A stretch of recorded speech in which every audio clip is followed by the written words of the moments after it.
Edge Talks. Unfiltered. Unstoppable.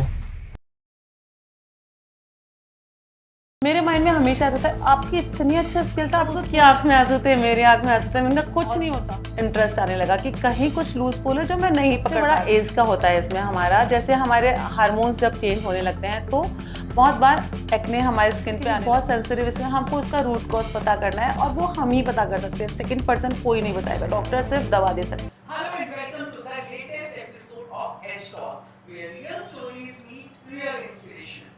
She has empowered over 10,000 girls with a beauty empire from scratch and proved that passion can rewrite every label. And today, joining her is the young creative fire, known for her flawless glam, global clients and unstoppable energy. Let's dive into the world of beauty, business, and the bold truth from the two women who are changing the makeup game. So please welcome Seema ji and her daughter Soumya. Hello, I am Seema Saraf. Hi, I'm Soumya, and today we are very excited to be a part of the Edge Talk. Seema ji, school life कैसी थी आपकी? बचपन में पढ़ाई का शौक था या ब्यूटी का वक्त पहले से ही था? बचपन में मुझे सब लड़कियों को जैसा होता है ना सुंदर बनने का, मेरे को भी था। मैं स्मार्ट तो थी लेकिन मेरे को एक प्रॉब्लम थी।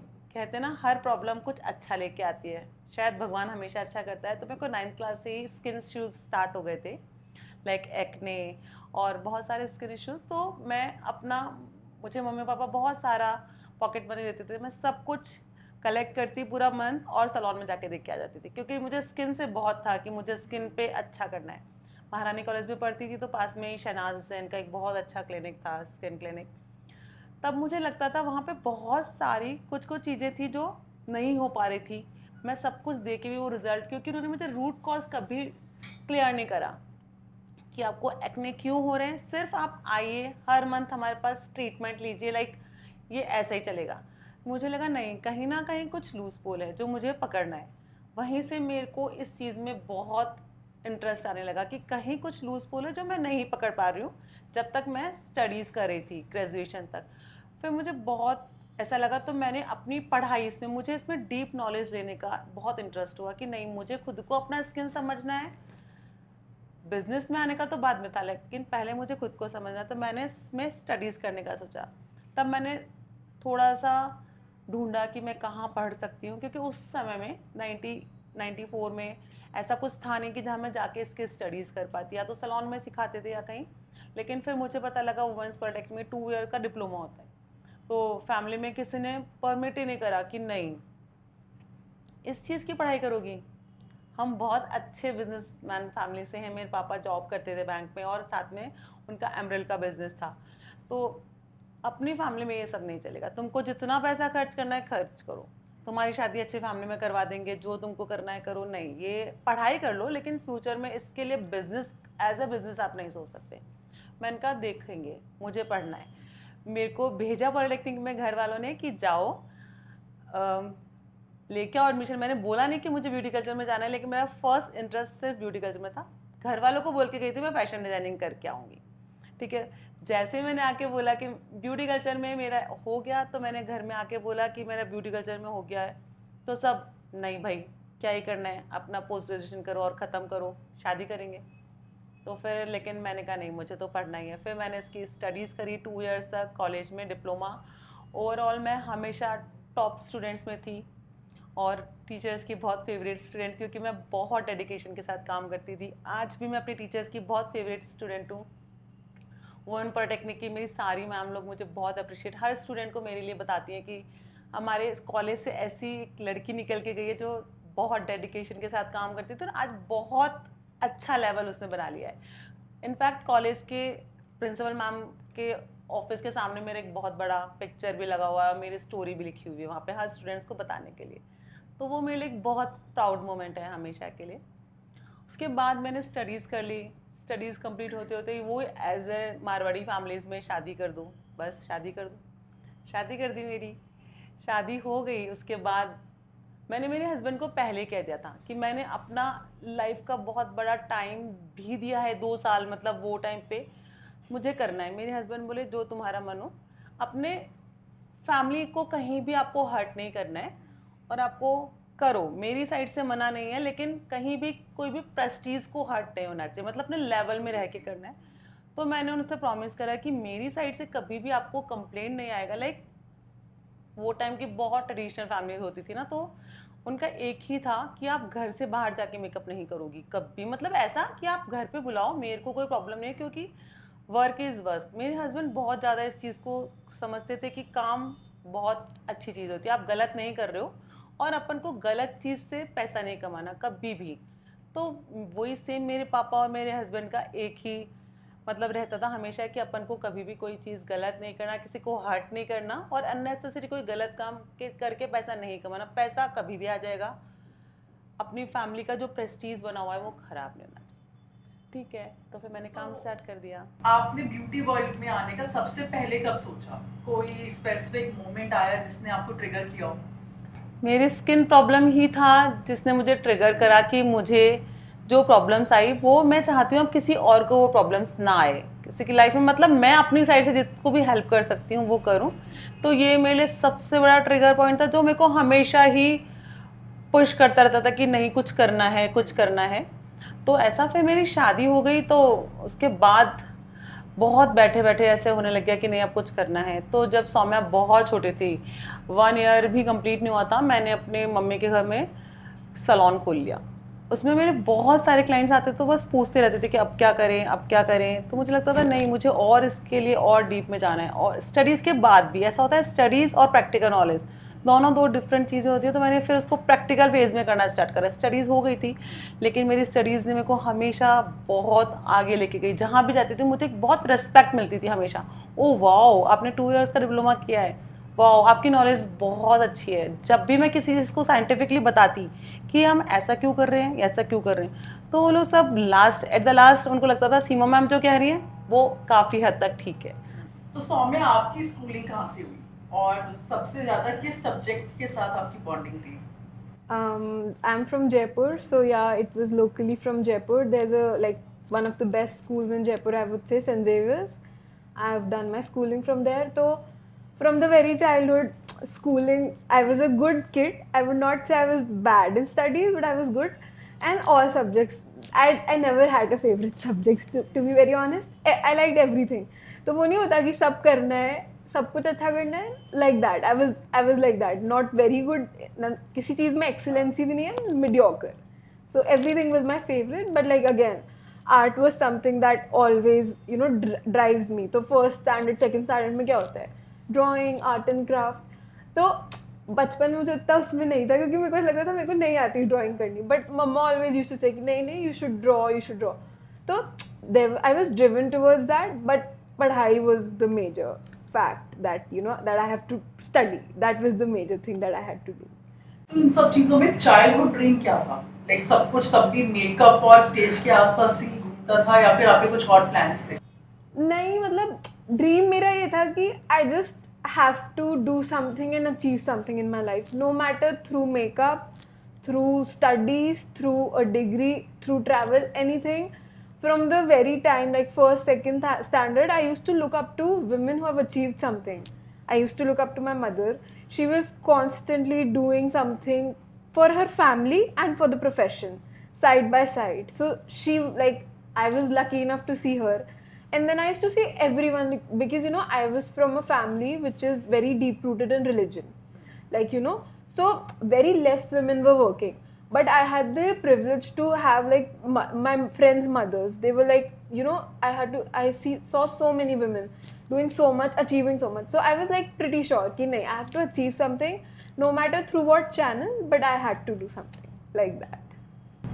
तो सीमा जी, जैसे आपने बताया कि आपको बचपन में इतने एक्ने होते थे, तो जब आप उन एक्ने को घरेलू नुस्खों से क्योर किया, तो आपको लगा कि हाँ, कि मैं अब इस फील्ड में कुछ कर सकती हूँ, कि मैंने अपने एक्ने ठीक कर लिए, I know remedies and everything? Yes, जब मैंने अपने एक्ने पे बहुत अच्छा रिजल्ट देखा, मतलब तो मुझे लगा कि मैं कुछ कर सकती हूँ, डेफिनेटली कुछ कर सकती हूँ, through Ayurveda, through my knowledge, और कुछ पेशेंस करके और रूट्स कॉज को पता करके। जैसे मुझे लगा कि स्टमक से मेन सारी प्रॉब्लम्स का ओरिजिन है। तो बहुत पहले जब मैं 9th में थी उस समय मुझे ये नहीं पता था कि स्टमक को सबसे पहले हमको ठीक करना है, तो मैंने योगा पूरा सीखा। इनफैक्ट मैंने 3 इयर्स तक स्कूल में एज ए योगा टीचर भी वर्क किया। तो वो मेरा पैशन मुझे बहुत सारी अर्निंग भी देके गया। तो मैंने अपनी स्किन को ठीक करने के लिए सबसे पहले रूट कॉज मीन्स अपना योगा, अपना फूड, अपना मेडिटेशन स्टार्ट करा। तो वो कहीं ना कहीं मेरे को अपने बिजनेस जर्नी में बहुत आज तक भी हेल्प कर रहा है। तो आप वो कुछ रेमेडीज ऑडियंस को बताना चाहेंगे, क्योंकि ये एक ऐसा इशू है, एक्ने इशू तो सबको होता है। डेफिनेटली मैं अपने सब जिनको भी एक्ने प्रॉब्लम है, ये एक एज का सबसे बड़ा एज का होता है इसमें हमारा, जैसे हमारे हार्मोन्स जब चेंज होने लगते हैं तो बहुत बार एक्ने हमारे स्किन पे आने लगते हैं। लेकिन अगर हमको वही टाइम पे हम उनको समझ के क्योर करना स्टार्ट कर देते हैं, क्योंकि हमारे टाइम पे इतना नहीं था, सिर्फ स्किन डॉक्टर के जाते थे हम, वो कुछ मेडिसिन दे देते थे, उन्होंने कभी ये नहीं बताया, बस सिर्फ ये बोलते थे कि हार्मोनल प्रॉब्लम है, आपकी वेडिंग होएगी तब ठीक हो जाएगा। लेकिन वो एक थी, मतलब अच्छा आंसर नहीं था हमारे लिए कि हम उसको समझें, और क्या समझे, सिर्फ दवा खा लें और ठीक हो जाएगा, नहीं। हमको सबसे पहले जब भी स्किन में कुछ इश्यूज हो रहे हैं, भले से वो पिगमेंटेशन है या एक्ने है या कुछ भी, किसी बहुत सेंसिटिव स्किन, हमको उसका रूट कॉज पता करना है, और वो हम ही पता कर सकते हैं, सेकंड पर्सन कोई नहीं बताएगा, डॉक्टर सिर्फ दवा दे सकते हैं। हमको सबसे पहले देखना हमको हो रहे कब है। अगर हार्मोनल हो रहे हैं, हमारे पीरियड्स के आसपास हो रहे हैं, या डाइट से हो रहे हैं, हमने कुछ अचार खा लिया है, या कुछ हमारा डाइट में कुछ प्रॉब्लम है, कॉन्स्टिपेशन है, तो हमको सबसे पहले हर बंदा अपना रूट कॉज खुद सर्च कर सकता है कि हमको क्यों हो रहा है। किसी को एनवायरनमेंट से होता है, कोई धूप में जा रहा है उसको रेडनेस हो रही है, या फिर उससे इरिटेशन होकर एक्ने हो रहा है, कुछ पर्टिकुलर प्रोडक्ट से भी एलर्जी हो सकती है। अगर हमने उसको क्योर नहीं करा तो वो एलर्जी बढ़ के एक्ने में भी कन्वर्ट हो सकती है। इसके बाद एक और बड़ा कारण था डेंड्रफ। अगर डेंड्रफ हमारे स्किन पे आ रहा है तो हमको बहुत बार क्या होता है, हमारे पोर्स होते हैं वो ब्लॉक हो जाते हैं, और सेबेशियस ग्लैंड्स प्रॉपर्ली वर्क नहीं कर पाती, तो अंदर अंदर कहीं ना कहीं वो क्लॉग बना देती हैं और वो एक्ने फॉर्मेशन हो जाता है। तो सबसे फर्स्ट मैं सबको बोलूँगी, क्योंकि मैं इस प्रॉब्लम से बहुत टाइम तक लड़ी हूँ। सबसे पहले हमको अपना खुद का एक सर्च करना है कि हमको क्यों हो रहा है, रूट कॉज, और उसको करके सबसे पहले योगा और डाइट को, फर्स्ट चीज़ है हमको योगा एंड डाइट को अपना 100% अच्छा करना है। भले से हम कहीं जाए, अभी तो हमारा पूरा सीजन में पूरा टाइम हम घर में रहते ही नहीं है, लेकिन हमारे पास ऑप्शन हमेशा होते हैं, फ्रूट्स हमेशा होते हैं, अच्छी डाइट हमेशा होती है। फास्ट फूड से हमको बचना चाहिए, क्योंकि वो हमारी एनर्जी लेवल को भी ख़त्म करता है, स्किन को भी ख़त्म करता है, और बालों को भी ख़राब करता है।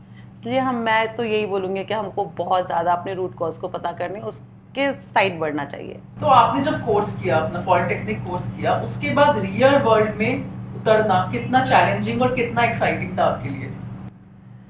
बहुत ज़्यादा टफ था, क्योंकि जब भी हम पढ़ाई कर रहे थे तब तक बहुत सपने देखे। हमारे मैम लोग सबसे ज़्यादा मुझे इंस्पायर करती थी, मतलब मैम लोग का एक स्टैंडर्ड जो चलता था, मतलब मैं हमेशा उनको देखती थी कि मुझे मैम का जैसा बनना है।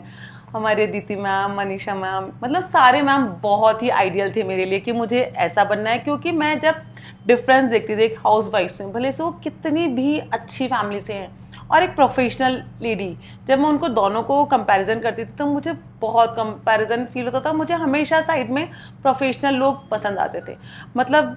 तो जब मैंने पढ़ाई करी तब तक वो था, लेकिन जैसे ही हमारी शादी हुई तो मुझे थोड़ा सा लगा कि ये फील्ड शायद मैं नहीं कर पाऊंगी, लेकिन मेरे हस्बैंड ने बहुत सपोर्ट करा कि तुमको करना है तो करो।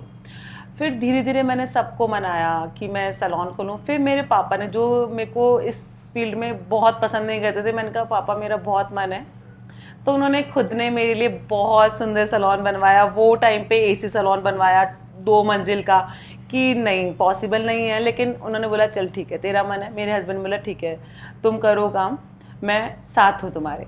तो ऐसा करके बहुत सारे चैलेंजेस आए कि छोटा बेबी थी सौम्या 1 ईयर की, उसको छोड़ के मुझे कुछ अपने आगे फर्दर कोर्सेज करने, क्योंकि स्टडीज़ करना और प्रैक्टिकल करना थोड़ा डिफरेंट होता है। क्लाइंट हैंडलिंग, क्योंकि मुझे शादी से पहले कभी जॉब तो करने ही नहीं दिया था, नहीं कर सकते थे हम हमारी फैमिली में। तो जैसे मैंने जॉब करी तो मेरे प्रैक्टिकल इतना एक्सपीरियंस था नहीं। पढ़ाई में मैं पूरी टॉप में थी, लेकिन प्रैक्टिकल और पढ़ाई थ्योरी दोनों में थोड़ा डिफरेंस होता है। फिर मैंने अपने बहुत सारे कोर्सेज करने थे, जैसे सैलून में क्लाइंट्स आते थे तो मुझे प्रॉपर हेयर कट नहीं आता था। हेयर कट नहीं आता था, मतलब आता था, लेकिन प्रैक्टिकली बालों को, हर तरह के बाल होते हैं, कोर्स हेयर होते हैं, फाइन हेयर होते हैं, कोई कहता है वॉल्यूम लाओ, कोई कहता है लेंथ कम मत करो। तो वो मैं डिफ्रेंशिएट नहीं कर पाती थी। फिर मैंने जब मुझे एक दिन बहुत मेरी जो सैलून में एक मेरी साइड पार्टनर थी, मेरा राइट हैंड, एक दिन ऐसा हुआ बहुत सारे क्लाइंट आ गए, 3-4 क्लाइंट्स आ गए, क्योंकि वो पंजाबी रहता, हेयर कट कम ही आते थे। लेकिन जब 3-4 क्लाइंट आ गए, मैंने उसको बोला कि आप आके हेयर कट कर दो, कहीं गई हुई थी? तो बोला नहीं मैं अभी नहीं आ सकती, मैं कहीं घूमने आई हुई हूँ। वो टाइम मेरे को बहुत हर्ट किया। तो मैंने कहा ठीक है, अब कल से आप मत आइएगा, नेक्स्ट टाइम जब भी हेयर कट आएगा मैं ही करूँगी। सेम डे मैं सौम्या को, छोटी सी को छोड़ के, 1 ईयर की ही थी, मैं मम्मा के पास, मम्मा बोले 3 बजे कहाँ जा रही है? मैंने कहा नहीं मुझे जाना है, मुझे बस जाना है, कहीं जाके आना है। मैंने अपनी स्कूटी उठाई वो टाइम पे और मैं 10 अकेडमीज़ में गई, राजा पार्क गई, सी स्कीम गई। लेकिन मेरा प्रॉब्लम सबको, मैं हरदम अपनी साइड से क्लियर रहना चाहती हूँ। मैंने जिस भी अकेडमी में गई, मेरी छोटी बच्ची है, मैं बहुत टाइम नहीं दे सकती हूँ, 2 घंटा दे सकती हूँ। फिर लास्ट में मुझे एक बहुत अच्छे मेंटोर मिले, उन्होंने मेरी प्रॉब्लम समझी। हमारे को सबसे ज़्यादा टच कौन करता है? जो हमारी प्रॉब्लम समझता है। उन्होंने बोला ठीक है मैं समझ गई आपकी छोटी बेबी है। उन्होंने मुझे एक अनाथ आश्रम लेके गए। ठीक है मैं आपसे डबल चार्ज करूँगा, आप पे करोगी? मैंने कहा हाँ। आप सुबह 6 बजे उठ जाओगी? मैंने कहा हाँ। मैं 5:30 सौम्या को सोता हुआ छोड़ के 5:30 चली जाती थी। गांधीनगर में एक अनाथ आश्रम है, बालिका गृह, वहाँ जाती, 5 से 6 बच्चों का शैम्पू करती सुबह जाके। मतलब बहुत ठंडी का टाइम था, वो टाइम था दिवाली के बाद, मतलब ठंडी स्टार्ट हो गई थी, छोटी बच्ची थी। मेरे हस्बैंड को मैं बोल के जाती कि मुझे 1 मंथ का टाइम चाहिए, क्योंकि अब मैं किसी पर डिपेंडेंट नहीं होना चाहती। छोटी बच्ची को छोड़ के जाती 5:30 में। 6 फिक्स गर्ल्स मैंने परमिशन ले ली थी, सर ने, हमारे ने। 6 बच्चों का हेड वॉश करवाती, उनका थोड़ा थोड़ा करती, फिर वो मुझे कट सिखाते, उसके बाद वो चले जाते, क्योंकि वो भी कहीं अपना उनका सैलून था। मैंने वहाँ पे उनका कट करा, फिर बोले मैं जा रहा हूँ, आप ब्लो ड्राइंग करो, आप कर्ल्स करो, रिबॉन्डिंग, जो भी आपको करना है, परमिशन थी। वैसा करके मैंने 1 मंथ तक सारे बच्चों का सुंदर सा हेयर कट कर दिया। वो इतने खुश थे सब। इनफैक्ट जब उनकी कुछ बच्चों की वेडिंग होती है साल में, तो उन्होंने बोला आप मेकअप करेंगे? मैंने कहा ये तो मेरे लिए बहुत अच्छा लाइफ टाइम मोमेंट है। मैंने उन बच्चों के मेकअप करे, वो सब मुझे इतना प्यार से हक करे कि आप कितने अच्छे, मतलब वो ब्लेसिंग्स आपको मिल गई, इतनी ब्लेसिंग्स मिल गई। और अगर आज वो बच्चे नहीं होते तो शायद मेरा हेयर कट जो भी मुझसे करवाता अभी तक, स्टिल अभी तक, कि मैम आपका हेयर कट बहुत अच्छा है, आप करेंगे हमारा, लेकिन अभी हमको बहुत टाइम की शॉर्टेज होती है तो हम नहीं करते हैं। लेकिन वो मेरा जो मेंटोर थे, वो सर ने मेरी प्रॉब्लम समझे। आज तक मैं उनके लिए बहुत थैंकफुल हूँ, पूरी लाइफ उनके लिए थैंकफुल हूँ। तो इन सब चीजों में आपने मार्केटिंग कैसे करी अपनी सैलून की, कैसे क्लाइंट्स को अट्रैक्ट किया? जब भी मैंने सैलून का स्टार्ट करा 2001 एंड में स्टार्ट करा मैंने, तो मार्केटिंग वो टाइम पे बहुत टफ थी। मतलब हम फाइनेंशियली इतना नहीं कर सकते, ना मेरे पास टाइम होता था, क्योंकि मेरा फर्स्ट प्रायोरिटी मेरी फैमिली, सेकंड प्रायोरिटी मेरे को खुद को बिल्ड करना था। मुझे एज अ प्रोफेशनल हमेशा लाइफ में आगे आना था, मतलब मेरा एक विश था। तो वो टाइम पे मेरे लिए सब कुछ मैनेज करना थोड़ा टफ था। मेरी मम्मा ने मेरे को हमेशा सपोर्ट करा, बेटा तुमको जो करना है। मेरे हस्बैंड ने भी करा। तो छोटी बच्ची को मम्मा के पास छोड़ के जाना, और वो टाइम पे मार्केटिंग इतना इजी नहीं था जितना अभी है। तो पूरे रोड्स पे बैनर लगवाना, हर जगह परमिशन लेना, ये सब मेरे हस्बैंड ने इस अपने एंड से देखा। और जो भी मुझे सीखना था वो मेरी मम्मी ने मुझे सपोर्ट करा कि तुम गुड़िया को छोड़ के जाओ और तुमको जहाँ जाना है। तो मार्केटिंग करने के लिए बस मेरे पास वो टाइम पे थोड़े से एड्स थे, ये बैनर्स और पेपर में पैम्पलेट्स, लेकिन वर्ड ऑफ माउथ मेरे सैलून में कभी भी, मैंने 7 इयर्स तक सैलून रन करा, कभी भी दिन ऐसा नहीं होता था कि मैंने अच्छी अर्निंग नहीं करी। बहुत एक्सपेक्टेशन से हमेशा मैंने डबल अर्निंग ही करी, क्योंकि वर्ड ऑफ माउथ जो होता है ना, वो हमको हमेशा, आज भी मेरे को 30 इयर्स प्लस हो चुके हैं, लेकिन मेरे वर्ड ऑफ माउथ से जो मेरे क्लाइंट्स आ रहे हैं वो मेरे पास ही आ रहे हैं। तो जब आपने सैलून से एकेडमी शिफ्ट किया, तो उस चीज को आप कैसे डिस्क्राइब करेंगी? वो आपके लिए प्रेशर था या आपके लिए ब्लेसिंग थी, क्या था?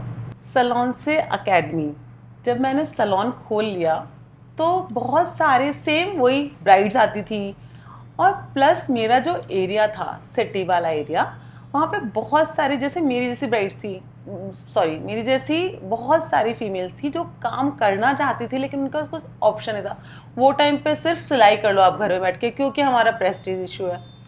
तो उन लोग के पास स्किल्स होती थी, मैं देखती थी उनके पास, कुछ लोग घर में ही बहुत अच्छा हेयर स्टाइलिंग कर रहे हैं, कुछ लोग नेल्स पे बहुत अच्छे से मेहंदी लगा रहे हैं, नेल आर्ट कर रहे थे, मतलब करते थे वो लोग। तो मुझे लगता था इनमें क्रिएटिविटी तो बहुत है। अगर इनको क्या होता है, एक पत्थर होता है, अगर उसको आपने तराश दिया तो बहुत सुंदर मूर्ति बन जाती है। मेरे माइंड में हमेशा आता था आपकी इतनी अच्छी स्किल्स है, आप इसको क्यों नहीं, मैम नहीं करने देते, पापा, फैमिली में किसी के हस्बैंड नहीं करने देते, किसी के पापा नहीं करने देते।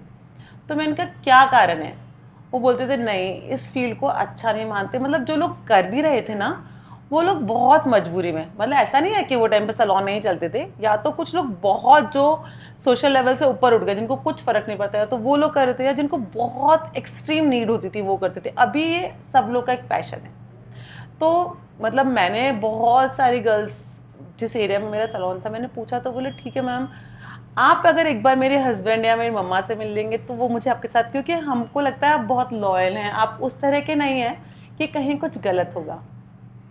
तो फिर वो लोग अपने फैमिली मेम्बर्स को मुझसे मिला तो वो कहते थे मैम सिर्फ आपके साथ भेजेंगे, किसी और। अभी भी मुझे बहुत सारे पेरेंट्स बोलते हैं मैम आपके साथ मैं बच्चे को 11 बजे तक, रात में 12 बजे तक या बाहर भी भेज सकता हूँ, किसी और के साथ नहीं भेजूंगा।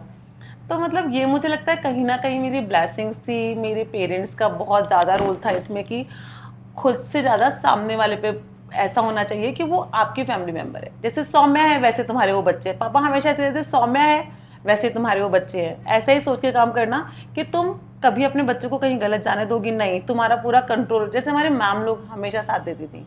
तो आपके लिए ब्यूटी एक बिजनेस है, पैसे कमाने का जरिया है, या फिर एक मिशन है जो आपको आजकल की लड़कियों तक पहुंचाना है, जिनके पेरेंट्स आज भी अलाउ नहीं कर रहे हैं उनको कुछ करने के लिए? ब्यूटी से हमारी नॉलेज है ना, उसका पैसा एक बाय प्रोडक्ट है, मुझे हमेशा ही लगा। और मुझे कभी पैसा अर्न करने के लिए नहीं सोचना पड़ा। मुझे लगा सिर्फ मुझे खुद पे काम करना है, खुद पे काम करना है, अच्छा काम करना है। और जो सच में प्रॉब्लम में, जिनको कुछ समझ ही नहीं आता है, क्योंकि बहुत सारे लोग, अभी अपन क्या देखते हैं कि बहुत सारे लोग हैं पैसा खर्च करने को तैयार है, फिर भी उनको रिजल्ट नहीं मिलता।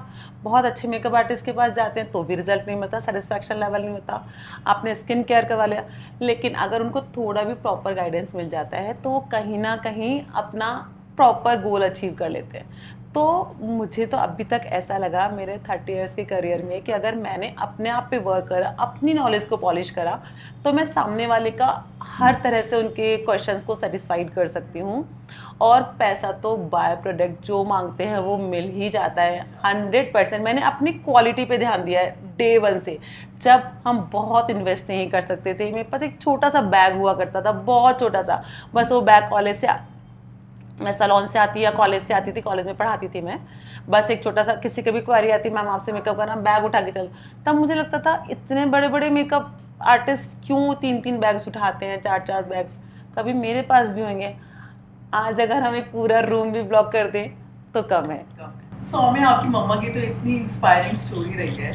हमने सुना है आपको डांस का बहुत शौक है, कथक आप करती थी। तो कथक से मेकअप तक का सफर कैसे रहा, मतलब एक आर्ट से आर्टिस्ट कैसे बन गई आप? डेफिनेटली। सो वही आई वाज टेलिंग यू कि बचपन से आई वाज इनटू एवरीथिंग, जो मिल रहा है सब करना है। तो that is how I was into dance. तो from the age of I think 7 I started learning Kathak. So how we see Kathak is an art and is as a puja. So I used to do it with my full. तो उसमें क्या होता है ना, there are different रसेस, तो भाव होता है। तो उसमें एक श्रृंगार रस होता है, where we show how we do beauty on ourselves, how the princesses, how the देवीज यूज्ड टू डू श्रृंगार रस। तो उसमें मैं सिखाया, that was inculcated in us, right, कि ऐसे वो आँखों में कुछ कर रहे हैं, ज्वेलरी पहन रहे हैं, they are wearing their outfit. So that was like you know, एकदम मेरे में अंदर बीट चला गया कि अंदर तक वो इनकलकेट हो गई चीज़। There is something beautiful about getting ready, not just from the outside but from the inside also. When a women get ready, उसका डिफरेंट वाइब होता है। So that's how it was inculcated and I was a good dancer. I used to do performances, solos, I used to win competition, like you know, statewide in my school, everywhere. So from that, and then again, both are different types of art, doing dance and doing makeup. So वो दोनों parallel थे, and with time I never knew how I got into Kathak, and I still don't know how I got into makeup. It was like destined for me. So like that. आप मम्मा को बचपन से देख रहे हो कि वो कितना काम कर रही है मेकअप इंडस्ट्री में, उन्होंने कितना स्ट्रगल किया, तो वो कौन सा ऐसा मोमेंट था जब आपको लगा कि ये मेरा भी ड्रीम बन सकता है? So I have seen everything, her struggle, her success, her wins. When I was like छोटी थी ना तो पढ़ाई होती थी, जैसे होता था स्कूल से आके you have to study. So mama used to go to college, उनके students थे, but salon नहीं था, but there were brides who wanted to get ready with her. तो वो घर आ जाती थी. तो बट मेरे को पढ़ाई करनी होती, तो मम्मा बोलती नो तुम पढ़ाई करो. So what I used to sneak in the room. पढ़ाई जाए भाड़ में, used to see कि यार कैसे तैयार हो रहे हैं, मतलब मेरे को सिर्फ देखना होता था. और मम्मा भी ऐसी थी ठीक है चलो, तो जहाँ भी वो जाती थी मुझे लेके जाती थी. So I use to see her, I use to see the people, like I use to see all level of people. Mamma को देखा, उनके जो स्टूडेंट्स हैं जो सीख रहे हैं उनको, and the biggest of, you won't believe, because हम जिन वेडिंग्स में from the very beginning we aimed कि मम्मा एम्ड कि बेस्ट ऑफ बेस्ट वर्क. तो हम like grand weddings में जाते थे where you used to do the siders, but obviously for the bride, when I've seen international artists, I've seen from the very childhood, so I used to see them कि यार they're getting so much respect, they're so humble, they're living their life, they're traveling, so all of that, you know, it kinda, you know, वो मेरा हो गया कि यार this is a good thing, you can definitely get into it. So वो होता है ना कि if you have seen everything, then your goal gets clear कि यार what is the end of it, and I liked what is the end of it. So that's how I think I chose it कि नहीं यार I like doing this, it's coming from inside कि यार this is for you, so you just do it and then the results will definitely be good. Commerce background से एकदम opposite makeup world, तो जब पहली बार मेकअप ब्रश पकड़ा तो आपको कितना डर लगा? क्या फीलिंग थी? So I would say it was like pens to pencils to brushes and sponges. So again everything goes parallel, I believe कि लाइफ में ऐसा कभी भी कुछ नहीं होता कि वो वेस्ट जा रहा है. If I was studying commerce, तो आज if I have a full academy and a big, like makeup is not just a profession, it's a business, we all know that. तो वो definitely मेरे लिए prove, मतलब it's useful for me. But again, when it was the first time I did a makeup, it didn't go well. I was sure that I was not born with it, I had to learn it. क्योंकि हमेशा से it was studies और पढ़ाई करनी है, but it was again parallel for me. मैं अगर if I was studying तो I was doing learning makeup also from the time. सब मुझसे पूछते हैं कि यार आपको कितने साल हो गए, you're only 23, what, you're very young. Like when I was in school, then only I started learning makeup. So I was studying and I was learning. I never thought that I will take it as a full profession, just for the curiosity of it I was learning it, and then life happened and then I got into it like that. पहली बार आपने किस पर अपना makeup look किया था, और वो silent वर्दी था या वायरल वर्दी था? So एक तो होता है when you're learning, you're doing makeup, वो तो blunderous ही था honestly. I remember मेरे पे जिसने सबसे मम्मा was not the first person who did makeup on me. It was my I think third standard में थी. It was my birthday party. So all my friends came to my home and mama had the full kit. तो they got so excited, तो उन्होंने मम्मा से permission ले ली कि aunty please हम सौम्या का मेकअप कर दें. तो मम्मा ने ठीक है कर दो. And oh my god, they made a fool out of me. I was wearing a red dress, I still remember, and I had full pink blush, red blushy cheeks, big eyeliner. I was looking like a joker because we had so many things ना, like ये भी लगाते हैं, like 10 girls doing makeup, and the minute I came out I was like, and everyone was laughing कि ये क्या हुआ. And my friends were like नहीं तू अच्छी लग रही है. मैं हाँ बेटा. So that was the first time someone did makeup on me. And when my first bride, so she was like a government officer. She was I was lucky enough to have a very good profile client as my first bride. So I remember that as my first makeup. So it went really well, and she had some major skin issues. So we did trials because I was young, I was new. So we did a lot of trials, a lot of prior meetings, and it was definitely a great experience for her and for myself also. And after that, I got so many referrals, so many bookings from her. So I would definitely say it was a viral worthy moment for me. तो आपके तो कभी acne हुए नहीं होंगे, मम्मा को हर recipe पता है, हर रूट कॉज पता ना? No. See again, सबकी जर्नी अलग होती है. ऐसा नहीं होता ना डॉक्टर बीमार नहीं हो रहा है, डॉक्टर भी तो डॉक्टर्स भी बीमार होते हैं. सो मेरा teenage acne was a thing because that is a thing no one can skip. and it is hormonal and it is genetical also. My mom had acne, so it was little when I asked my doctor, because I believe, both of us believe, कि a professional is a professional. Doctor has studied about it. They know it. So we always go to a doctor for a root cause. So doctor said कि एक तो teenage acne problem है, and this is a little bit genetics also. But again, we cured it with patience. I was never like कि नहीं मुझे कल से ही करना है. It took me 3 years to cure my acne, because in COVID होता है ना कि I have everything I had all the skincare, all the home remedy, I had all the knowledge. I used to just had to ask मम्मा कि ये लगा लूँ. So I did a little bit experimenting. तो वो था, but then I cured it with patience, with knowledge, and with proper guidance of my mom and the doctors. College, salon, society, मतलब सब कुछ बिना ब्रेकडाउन के कैसे संभाला आपने? हमेशा एक फीमेल होती है ना, उसके कहते हैं 100 हाथ होते हैं. मम्मी हमेशा ऐसे कहती थी, सब कर सकती हो तुम, बचपन से तुम सब कर सकती हो. बस माइंड में हमेशा ये बात चलती थी, तुम सब कर सकती हो. तो मुझे कोई भी चैलेंज लगता था, ये मेरे लिए एक टास्क है. चैलेंज हमेशा अच्छे होते हैं. मतलब मैंने उसको पॉजिटिवली लिया कि मैं क्यों नहीं कर सकती, जब कुछ और लोग कर सकते थे मैं भी कर सकती हूँ. तो घर संभालना, बस सबसे एक मम्मा का जो एक मतलब मेरे को हमेशा लाइफ टाइम, जल्दी उठोगे तुम्हारा दिन का टाइम डबल हो जाएगा. तुम अगर 4 बजे उठोगी तुमको 6 घंटे एक्स्ट्रा मिलेंगे. तुम 9 बजे सो के उठोगी तुम्हारा दिन आधा ख़त्म. तो बस बचपन से मम्मा सुबह 4 बजे उठा देती थी. उठना है, वॉक पे जाना है, हम गलता घाटी घूमने जाते थे 4 बजे. पापा 10 बजे बैंक जाते थे. 9 o'clock सब हमारा लंच ख़त्म.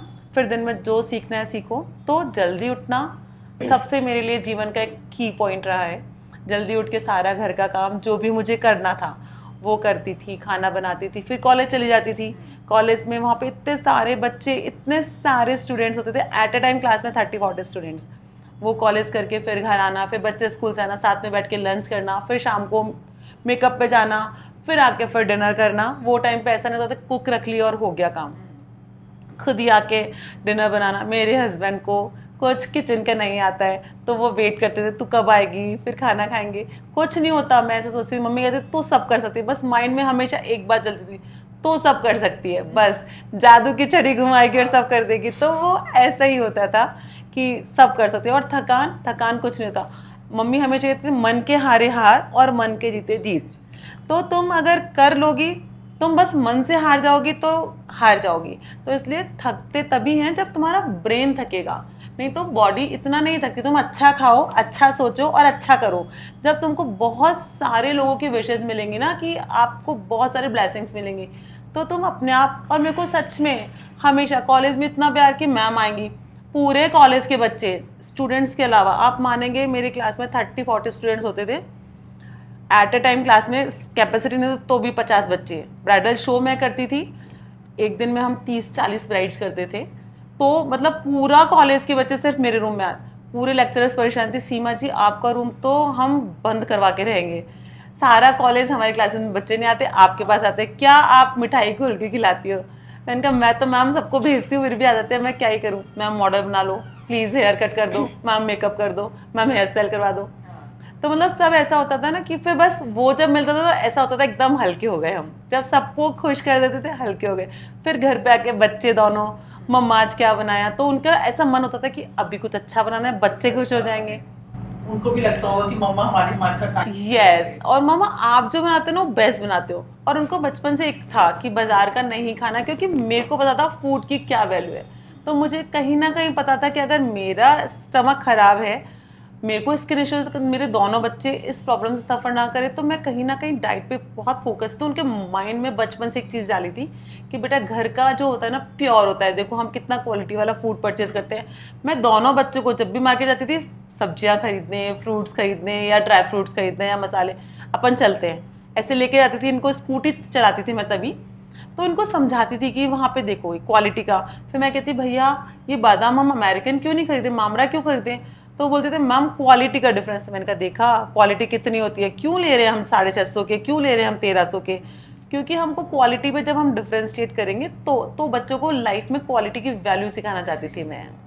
ऐसा तो मैं सब कुछ मैनेज करता. अगर हमने मन से सोच लिया कि सब कुछ, तो वो बहुत लाइट फील करते थे हमेशा. रात में 10 बजे 11 बजे सो के भी हमने कभी ये प्रेशर नहीं लिया कि सुबह 4 बजे उठना है. ठीक है, उठ गए तो उठ गए, नहीं तो रिलैक्स होके करा काम. तो सब कुछ इजीली मैनेज हो गया। तो इन सब में आपके इन-लॉज का क्या रोल था? उन्होंने कितना सपोर्ट किया?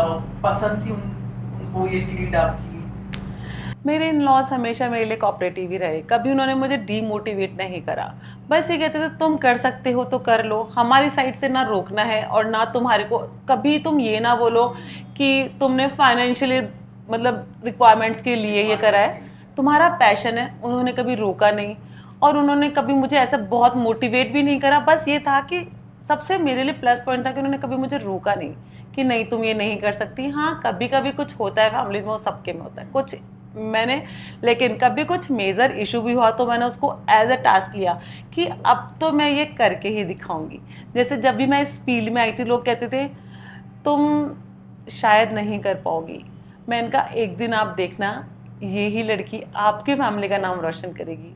और वही हुआ, जब पेपर में फर्स्ट टाइम नाम आया तो मेरी मम्मी खुशी से, फिर मेरी मदर इन लॉ, सब बहुत कि सच में पूरे फैमिली में वो जो रेस्पेक्ट मैंने उनकी आईज में देखी वो शायद लाइफ में कभी नहीं देखी थी। स्किल इंडिया के स्टूडेंट्स में सबसे इमोशनल स्टोरी आपको किसकी याद है?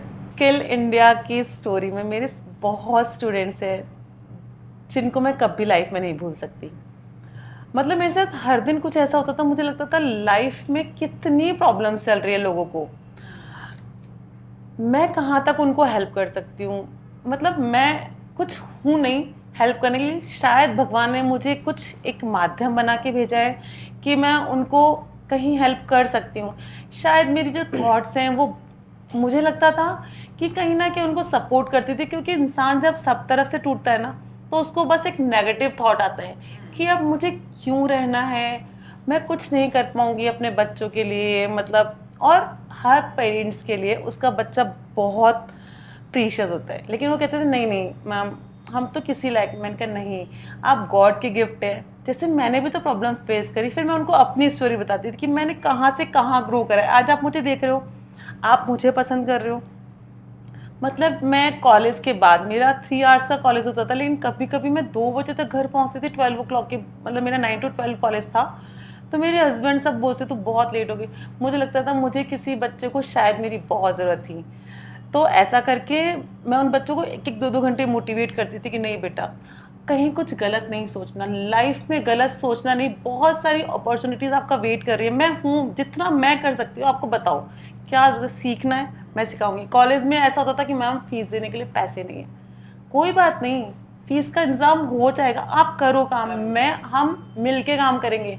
उन बच्चों को मैं तब से ही अपने साथ मतलब ले जाती थी। जैसे होता था ना कि चलो आप मेरे साथ काम करो, कोई बात नहीं। वो टाइम पे 200-500 रुपये बहुत होते थे। मतलब आपको जिन बच्चों के पास किराया नहीं होता था लिटरली देने को, तो उनको ऐसा होता था कि मैम हम किराया नहीं दे पाएंगे, तो कोई बात नहीं अपन अर्न करेंगे। 200 रुपये आप अर्न करोगे, 5000 करोगे, बहुत होता है। तो वो बच्चों को अपने साथ ले जाती थी। फिर ऐसा हुआ, मतलब मुझे बहुत उसमें अच्छा लगता था, खुशी। मैम कहती थी आप गए नहीं अभी तक कॉलेज से, 2 बजे आपके बच्चे स्कूल से आने वाले। मैम चली जाऊंगी, क्योंकि वो बच्चे सिर्फ मेरे ही ब्यूटी कल्चर के नहीं होते थे, पूरे कॉलेज के सब बच्चों को पता था सीमा मैम से बात करके बहुत अच्छा लगेगा। पूरे कॉलेज में फेमस था कि सीमा मैम कहीं ना कहीं हमारी प्रॉब्लम को सॉल्व कर देंगी। फिर एक बार ऐसा हुआ, मेरी एक स्टूडेंट थी बहुत अच्छे से, उसका साल कंप्लीट हो गया था, 1 ईयर का कोर्स पढ़ाती थी मैं, राजस्थान यूनिवर्सिटी के एग्ज़ाम्स होते थे, उसका कोर्स कंप्लीट हो गया था। काफ़ी अच्छी थी वो बच्ची। तो मतलब वो भी ऐसा ही था कि उसकी फैमिली अच्छे बैकग्राउंड से थी, उसने सीख लिया, उसको कोई फाइनेंशियली ऐसे प्रॉब्लम नहीं थी। तो जैसे मैं बोलती जो प्रोडक्ट खरीदना है, उसने मेरे साथ बहुत टाइम काम भी करा ड्यूरिंग द कोर्स। 1 साल के अंदर अंदर ही वो मेरे साथ काम करने लगी थी। थोड़े दिन बाद वो फिर से आई मेरे क्लासरूम में। वो कॉलेज में पढ़ती भी थी, मतलब हमारा कॉलेज में पढ़ाई के साथ साथ ही ब्यूटी कल्चर चलता था, 1 ईयर का डिप्लोमा कोर्स, सर्टिफिकेट कोर्स। तो वो आई, मैम मेरी सिस्टर को भी ब्यूटी कल्चर में लेके आऊँगी। तो मैंने कहा आपके सिस्टर तो मैरिड है और वो तो गांव में कहीं शादी हुई ना, अच्छे से फैमिली में, बहुत अच्छी फैमिली है। हाँ मैम। फिर वो थोड़ी देर ऐसे मतलब बहुत ऐसे हो गई इमोशनल कि मैम, मैंने कहा नहीं उसको तो कुछ मुझे लगता नहीं है, आपकी फैमिली बहुत अच्छी है और आप भी बहुत अच्छे से अर्न कर रहे हो, तो मैम मैं लेके आऊँगी, आप एक बार उसको बताना वो कर सकती है या नहीं। मैंने कहा देखो आप ये कर सकने वाला वर्ड तो भूल जाओ, हमने भी मम्मा के स्टमक से सीखा ही नहीं है, सब कुछ मैंने यहीं आके सीखा है। ठीक है मेरा पैशन है, कुछ मजबूरी है, कुछ पैशन है। मजबूरी इन द सेंस स्किन, और कुछ पैशन है। आप ये वर्ड तो आप प्लीज़ यूज़ मत करो कि वो कर सकती है या नहीं, उसकी क्या रिक्वायरमेंट है और आप ऐसा क्यों बोल रहे हो शादी के बाद, क्योंकि उसकी शादी को बहुत टाइम हो गया। मैंने कहा ठीक है आप उसको कल लेके आना। तो मैम वो लेकिन बहुत मुश्किल से आएगी, बस आप उसको, अगर आप उसको मोटिवेट कर पाए तो शायद उसकी लाइफ बदल। जब उसने ये वर्ड बोला शायद उसकी लाइफ बदल जाए, तो मुझे क्लिक करा कि कहीं ना कहीं हो सकता है, जैसे मैं रोज़ मिलती हूँ बच्चों से, उसको प्रॉब्लम होगी शादी के बाद, या फाइनेंशियली या कुछ और। नेक्स्ट डे, एक दिन के बाद, संडे था, मंडे को वो मेरे पास लेके आई कॉलेज के बाद, क्योंकि उसने बोला मैम क्लासेस में आपको डिस्टर्ब नहीं कर सकती, शायद कुछ टाइम लग सकता है, तो प्लीज़ आप टाइम लेके आइएगा ना। मैंने कहा कोई नहीं आप लेके आना, कुछ नहीं होता, आधा घंटा लेट में मैं मैनेज कर लूँगी। जब भी मैंने उसकी स्टोरी सुनी, मतलब हालांकि उसके सिस्टर, छोटी सिस्टर काफ़ी अच्छा काम कर रही थी, लिटरली उसका हस्बैंड और इन लॉज उसको फिजिकली अब्यूज़ करते थे, उसको घर से बाहर नहीं जाने देते थे। इवन तो उसको पीहर भी कभी आती थी गांव से, तो उसको अपना जो किराया 10 रुपये 15 रुपये भी मतलब अपने बहुत सेविंग्स में से निकालने पड़ते थे। एक बार ऐसा उसने बताया खुद ने मुझे कि उसके ब्रदर की शादी में वो आई थी, तो उसके हस्बैंड ऊपर रूम में रह रहे थे, तो वो उसको हस्बैंड उसको पर इतना फिजिकली टॉर्चर करा कि वो नीचे है, तो उसके पापा ने बोला कि तेरे को लग गई क्या, तो बोलती पापा मैं गिर गई थी पट्टी से। उसकी वो बड़ी सी चोट उसने दिखाई कि देखो मैम मेरे को कितना सारा, मतलब उसकी आंख में आंसू थे, मेरी आंख में आंसू थे। मैंने कहा कुछ नहीं होता, कुछ नहीं होता, डरना नहीं है, रुकना नहीं है, हम सब कुछ कर सकते हैं, हम लेडीज़ को भगवान ने बनाया इतना अच्छा है कि हम कुछ भी कर सकते हैं, कुछ नहीं होता। तो बोली मैम मैं कर पाऊंगी, मैं गांव में रहती थी मैम, मेरे पास 1 रुपया भी नहीं है। हाँ मेरे पेरेंट्स सपोर्ट कर सकते हैं। मैंने कहा कर सकते हैं या नहीं कर सकते, आप खुद का सपोर्ट खुद कर सकते हो, आप आज से ही सोच लो करना है। और किसी गंदे आदमी को छुपाना, आपने अपने पेरेंट्स को झूठ बोला ना, छुपाना मतलब उसको बढ़ावा देना है। मैंने कहा आपको छुपाना तो है ही नहीं, क्यों हमको उसकी इज्जत बतानी जब वो आपकी केयर नहीं कर रहा। नहीं मैम वो मेरे भगवान है, क्योंकि हमारे पहले के टाइम में, मतलब अभी के टाइम में 10 ईयर्स बैक, 10-11 ईयर्स बैक बता रही हूँ, नहीं मैम मेरे हस्बैंड जैसे भी हैं मैं रहूँगी तो उनके साथ ही। मैंने कहा कोई बात नहीं, अगर वो आपको प्यार कर रहे हैं, आप अपना 100% दे रहे हो, वो अपना 10% भी नहीं दे रहे, तो फिर क्यों रहना। बट मेंटालिटी ऐसी बनी हुई थी, मेंटलिटी उनको फीडबैक ऐसा मिलता है ना सब फीमेल्स को, जो भी हाँ यहीं रहना है, अब तो आपको यहीं रहना है। फिर मैंने कहा ठीक है आप परमिशन लेके आओ अपने मदर इन लॉ से, सिर्फ 1 महीना, सिर्फ 1 महीने का टाइम दोगे आप मुझे, मैम मैं आ जाऊंगी कैसे भी। ठीक है वो पीहर में रही, थोड़ा सा प्रेशर फील करके, विद इन अ मंथ मैंने उसको टचवुड 1 महीने में मैंने उसको थोड़ा ट्रेन कर दिया कि वो अपना खुद का 3 से 4 हज़ार रुपये, जहाँ वो बच्चे 30-40 रुपये किसी से मांगती थी, 3 से 4 हज़ार रुपये उसने शायद फर्स्ट मंथ में ही अर्न कर लिए थे, क्योंकि मैंने उसको बोल दिया था कि मैं जहाँ भी, क्योंकि मैं हर दिन मेकअप पे जाती थी, हर दिन, एक भी दिन ऐसा नहीं था 30 डेज में कि मैं 28 डेज जाती थी ना। तो मैंने कहा आप हर दिन मेरी छाया के साथ रहोगे, आप मुझे भी देखोगे कि ऐसा नहीं है स्ट्रगल लाइफ में नहीं है किसी के, मेरे भी बहुत सारे स्ट्रगल्स हैं, बहुत सारे लोगों के साथ मैं काम करती हूँ, मुझे कभी नीचा भी देखना होता है, कभी ऊंचा। ठीक है हमारा फैमिली बैकग्राउंड एक तरफ है, लेकिन जब हम फील्ड में आ गए ना, तो सामने वाले की मेंटलिटी आप चेंज नहीं करते, आप देखो इस चीज़ को समझो। 1 महीने में, क्योंकि वो मेरे साथ जाती थी, मैंने उसको कुछ अपना एक पार्ट दिया, उससे जो भी वो काम करती थी, तो उसका 3-4 हज़ार जब उसने अर्न करा, पैसा देखा, तो उसको बहुत कॉन्फिडेंस आया, फिर उसमें बोलना आया। जब मैं बोलती थी बहुत सारे लोगों के साथ, क्योंकि हम जिस लेवल पे थे हम उससे 10 टाइम्स अप लेवल वालों के साथ, जयपुर की कौन सी फैमिली जिसका मैंने नहीं करा, Moti sons, Surana jewellers, Pratap sons, सारी फैमिलीज हैं, तो उसको लगता था मैम इतनी वेल रेपुटेटेड फैमिलीज में आप ऐसे बोल लेते हो, मतलब जैसे क्लाइंट ने बोला कि ये ऐसे, तो हम बोलते थे नहीं हो पाएगा मैम, कैसे हो पाएगा, हम कोई जादूगर तो है ही नहीं। तो मतलब उनको लगता था कि मैम आप सबसे बात कर लेते हो ऐसे, आप सबको कुछ भी बोल देते हो। मैंने कहा कुछ भी नहीं बोलती, जो बात है, जो नियम है वो नियम है, क्लाइंट के बोलने से वो नियम नहीं बदल जाएगा। तो मैम मैं भी बोल सकती हूँ, हाँ आप भी बोल सकते हो, कुछ स्पेशल होता है। नियम जो है ना, पानी 100 डिग्री पे भाप बनेगा तो 100 डिग्री पे ही बनेगा। मैंने उस बच्चे के माइंड में ये भर दिया कि पानी 99.9 डिग्री पे भी भाप नहीं बनेगा, 100 डिग्री होगा तभी भाप बनेगा। तो आप सीखो, मैं अगर कोई बात बोल रही हूँ इतने बड़े लेवल के लोगों से, तो नियम के थ्रू ही बोल रही हूँ ना कि मैम आपने मुझे बोला कि मेरा टेक्सचर खत्म करो या लाफ लाइन्स नहीं आनी चाहिए, मैं अपना 100% दे रही हूँ, बेस्ट प्रोडक्ट यूज़ कर रही हूँ। लेकिन हम पेंटर ही हैं, जादूगर तो नहीं है कि जादू की छड़े नेचुरल वो हो गए ही। तो बोलती मैम आप ऐसे कितना क्लियरली कैसे बोल देते हो, फिर भी क्लाइंट आपसे करवा रहे हैं। मैंने कहा उनको भरोसा है कि मैम को आता है, ये जो करेंगे ना बेस्ट होगा। तो बोली ठीक है मैम। ऐसा करके उसने 1 महीने के बाद और परमिशन ली। 3 महीने बाद उसने किसी सैलून में मेरे ही रेफरेंस से मतलब उसको जॉब लगा। धीरे धीरे उसने इतना अच्छा काम, वो मेरे पास सीखती भी रही, फिर वो आ गई अपने पीहर में, मतलब बहुत ज़्यादा उसको ऐसे लगा कि अब मैं और टॉर्चर बर्दाश्त नहीं करूँगी। फिर उसने 3 महीने बाद मैंने उसको जॉब में लगवा दिया सैलून में। उसके बाद वो पढ़ाई भी करती थी मेरे पास, मेरे साथ काम भी करती थी सैलून में। उसने बोल दिया था कि सीमा मैम का काम होगा तो मैं जाऊँगी। वो मेरे साथ शाम को आती क्योंकि उसको बहुत अच्छा लगता था मेरे साथ आके, वो मेंटल पीस फील करती थी। उसके बाद उसने 1 ईयर तक सैलून में काम करा। उसके बाद सैलून ऑनर्स उससे इतने इम्प्रेस थे, पूरा सैलून उन्होंने 2nd ब्रांच खोली तो पूरा उसको हैंडओवर कर दिया कि ये आप जानो, आपका काम जाने, आपका सैलून है। धीरे धीरे उसका इतना मोटिवेशन बढ़ा कि उसका पूरा सैलून उस एरिया का बहुत फेमस सैलून हो गया था। फिर उसको इतना कॉन्फिडेंस आ गया कि अब मुझे डिवोर्स लेना है। जो लड़की सोचती थी कि मुझे यहाँ से मर के निकलना है, मतलब मैं नहीं कुछ कर सकती, उसने सोचा कि मुझे अब डिवोर्स चाहिए। वो मुझे बोली मैम आप बताओ मैं डिवोर्स ले लूँ। मैंने कहा आपको ये चीज़ डे 1 में सोचती थी, लेकिन ठीक है आपका खुद का जब अंदर से आ गया ना डिवोर्स लेना है तो अब बेस्ट पार्ट है, अब आप डिवोर्स के लिए अप्लाई करो। जो भी आपका है, मतलब सब चीज़ छोड़ दो क्योंकि अब आपको चीज़ों की ज़रूरत नहीं है। सिर्फ जो आपका प्रीशियस है, जो आपके पेरेंट्स ने आपको दिया है लाइक गोल्ड, जो आपके पेरेंट्स ने दिया सिर्फ उतना ही डिमांड रखो। बाकी अगर आपके नसीब में है ना वो चल के आएगा और आपने उतना अर्न कर लिया, वो सब छोड़ दो। सिर्फ जो आपका पेरेंट्स का विशेज़ हैं, जो आपके ब्लेसिंग्स हैं वो ले लो। उसके बाद उसने 2nd मैरिज करी है गवर्नमेंट ऑफिसर से।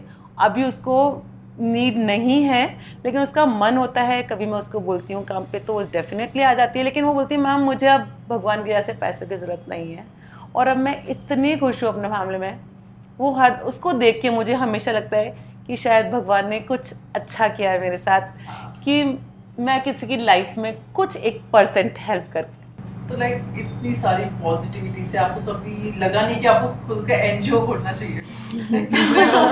कितने लोग हैं जिनको भी ऐसी मोटिवेशन की बहुत नीड है? डेफिनेटली है, लेकिन जिसका जहाँ होता है ना कि टच होता है वो मिल ही जाते हैं। मतलब ऐसा नहीं है कि हम अपना काम, हम हर दिन नए लोगों से मिलते हैं। मतलब बहुत सारे मेरे पास इंस्टाग्राम पे इतने मैसेज आते हैं मैम काम करना है आपके साथ, काम करना है, लेकिन कुछ लोगों के मैसेज इतना हार्ट को टच करते हैं। मैं कहती हूँ आप आज अपन मिलेंगे, हम काम करेंगे, मैम मुझे आपके साथ ही काम करना है, मुझे किसी ने आपका रेफरेंस दिया है, प्लीज़ एक बार आप मुझे लेके चलो, ठीक है आ जाओ, कुछ नहीं होता। वैसे तो मैं 100% अपने स्टूडेंट्स को ही अपने साथ ज्वाइन करती हूँ। 99.9% स्टूडेंट्स मुझसे ही ट्रेंड हैं जो मेरी टीम में हैं। भले से हम कहीं जाएँ दुनिया के किसी कोने में, वो मेरे साथ ही रहते हैं। लेकिन कुछ बच्चे मुझे बहुत टच कर जाते हैं जिनको सच में ज़रूरत है, या वो कुछ गलत कदम उठा सकते हैं लाइफ में। मतलब मुझे पता नहीं, कुछ कह लो, भगवान की दया से मुझे ऐसे इंट्यूशन हो जाता है कि ये बहुत डिप्रेशन में है, तो हम उनको अपने साथ ले लेते हैं। मतलब फिर मैं चाहती हूँ उनको थोड़ा पॉजिटिव करती रहूँ, दिखाऊँ उनको दुनिया की, देखो हर इंसान दुखी है। ऐसा नहीं है कि सब सारे लोग सुखी है, कहीं ना कहीं किसी को कुछ तन मन धन से, अपन सुनते हैं ना कि तन मन धन से दुखी है, किसी को तन से दुखी है, किसी को मन से और किसी को धन से। तो आप भी उसका एक पार्ट हो ना, उससे निकल के क्या करना है, आप उसको एक राह बनाओ और उसको सीढ़ी बना के चढ़ जाओ। बस जो भी आपका माइनस पॉइंट है उसको सीढ़ी बनाओ और चढ़ जाओ, और चढ़ के फिर सारी दुनिया आपको सैल्यूट करेगी और 100% करेगी। ये जब मेरे साथ हो सकता है तो आपके साथ भी हो सकता है, सबके साथ हो सकता है ये। जब हमारे इतने वेलविशर्स होते हैं तो डेफिनेटली हमारे राइवल्स भी होते हैं। तो जब इंडस्ट्री में आपको इतनी इग्नोरेंस मिली तो आपने अपना कॉन्फिडेंस कैसे बिल्ड किया? मैं किसी के लिए काम ही नहीं करती थी। मतलब मुझे कभी नहीं था कि मैं इससे आगे बढ़ जाऊं या वो मेरे साथ क्यों आ गया। मैं तो कहती सब करो काम, इतना बड़ा समुद्र है, एक एक मछली पकड़ोगे तो लाखों करोड़ों, मतलब किसी के लिए कमी नहीं है। और जयपुर, भगवान की दया से हम जयपुर के आर्टिस्ट हैं, डेस्टिनेशन हब है। मैं तो कहती सब काम करेंगे ना, पर मैं कॉलेज में हर बच्चों को कहती थी क्लास में जा जाके, अगर आप सब भी काम करोगे ना तो काम की कमी नहीं है, करने वालों की कमी है, प्लस अच्छा काम करने वालों की कमी है। क्लाइंट क्यों पेमेंट करता है हमको? आप क्वालिटी से काम करते हो, दिल से काम करते हो, हमारी प्रॉब्लम समझते हो। और मेरा लाइफ में डे 1 से क्या गोल था कि क्लाइंट हमारे भगवान है। भले से वो पैसा दे, पैसा सेकेंडरी में रखा है मैंने, अपना काम और क्वालिटी प्रायोरिटी है मेरे लिए पूरी लाइफ। मैं अभी भी बहुत सारी बार ऐसा होता है मैं मेकअप करके आती हूँ, मेरे बहुत सारे क्लाइंट सुन रहे होंगे, उनको पता होगा मैं मेकअप करके आती हूँ, पैसे नहीं मांगती। सीमा जी आपको पैसे की जरूरत नहीं है, मैंने कहा मैम मैंने काम करा, पैसा मेरा सेफ है, क्योंकि आप मेरा पैसा नहीं रखेंगे, आपको पता है मैंने दिल से काम करा और अच्छा काम करा है, ठीक है कुछ नहीं होता, पैसा सेकेंडरी है मेरे लिए, काम पर आपका काम टाइम पे होगा। ऐसा नहीं है कि ब्राइड जा रही है मुझे पहले पेमेंट करके जाओ, मैं तो नहीं जाऊंगी, ठीक है हो जाएगा हो जाएगा, और हो जाता है, नहीं भी होगा तो कुछ नहीं होता। अगर हमारे काम में कमी है तो कुछ नहीं होता, पैसा आएगा और चल के आता। इसी पर मेरा क्वेश्चन है कि कभी आपकी किसी ने पैसे मारे कि आपने काम करके आए हो और उन्हें पैसे ना दिए हो? हाँ डेफिनेटली ऐसा होता है। डेफिनेटली कुछ किया है। नहीं। All sorts of people. देखो मेरे को क्या लगता है कि जो मेरे नसीब का है ना वो चल के आएगा, और जो नहीं है वो चल के भी जल जाएगा। हो सकता है उनका कुछ मुझ पे लास्ट पिछले वाले जन्म का कुछ किराया रह गया हो। मैं तो हमेशा, मेरे हस्बैंड हमेशा कहते हैं कि तुम्हारा बिजनेस ऐसा है, मेकअप धुला और पैसा गया, लाइक क्लाइंट को भारी लगता है। मैं कहती नहीं, वो उसकी मेमोरीज में आ जाता है, उसकी पिक्चर्स में। तो हमेशा जब भी दिखते हैं वो याद करते हैं सीमा जी ने किया था। मेरे को मतलब सब लोग बोलते हैं पैसा छोड़ के कैसे आते हो, वो खा गया तो।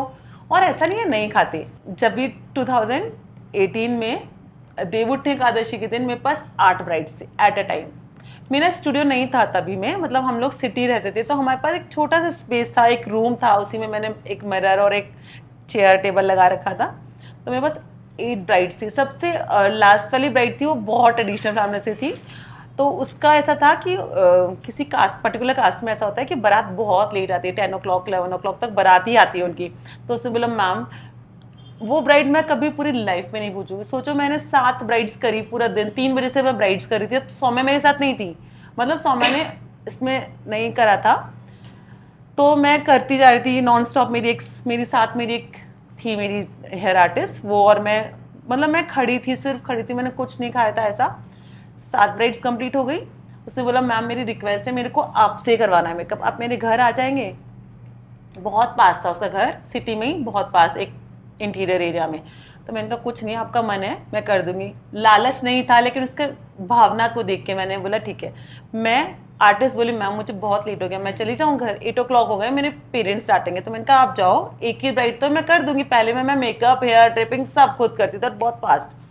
तो मैं 8:30 तक उसके पास पहुंची। मैम 1-1.5 घंटा आप रेडी कर दोगे, 10 बजे बारात आएगी। मैंने कहा ठीक है। मैंने उसको करा।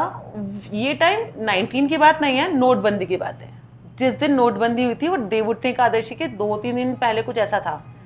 तो बहुत सारी ब्राइड्स बोली हम पैसे आपको, मतलब मैंने उसका कर दिया 10 o'clock तक। फिर मैंने कहा आप पैसे दे दो मुझे, अगर दे सकते हो, मतलब मैं ऐसे कभी नहीं बोला मुझे पैसे दे दो। मैंने कहा अगर आपके लिए पॉसिबल है तो पैसे दे दो, क्योंकि नोटबंदी हो गई है तो थोड़ा सा।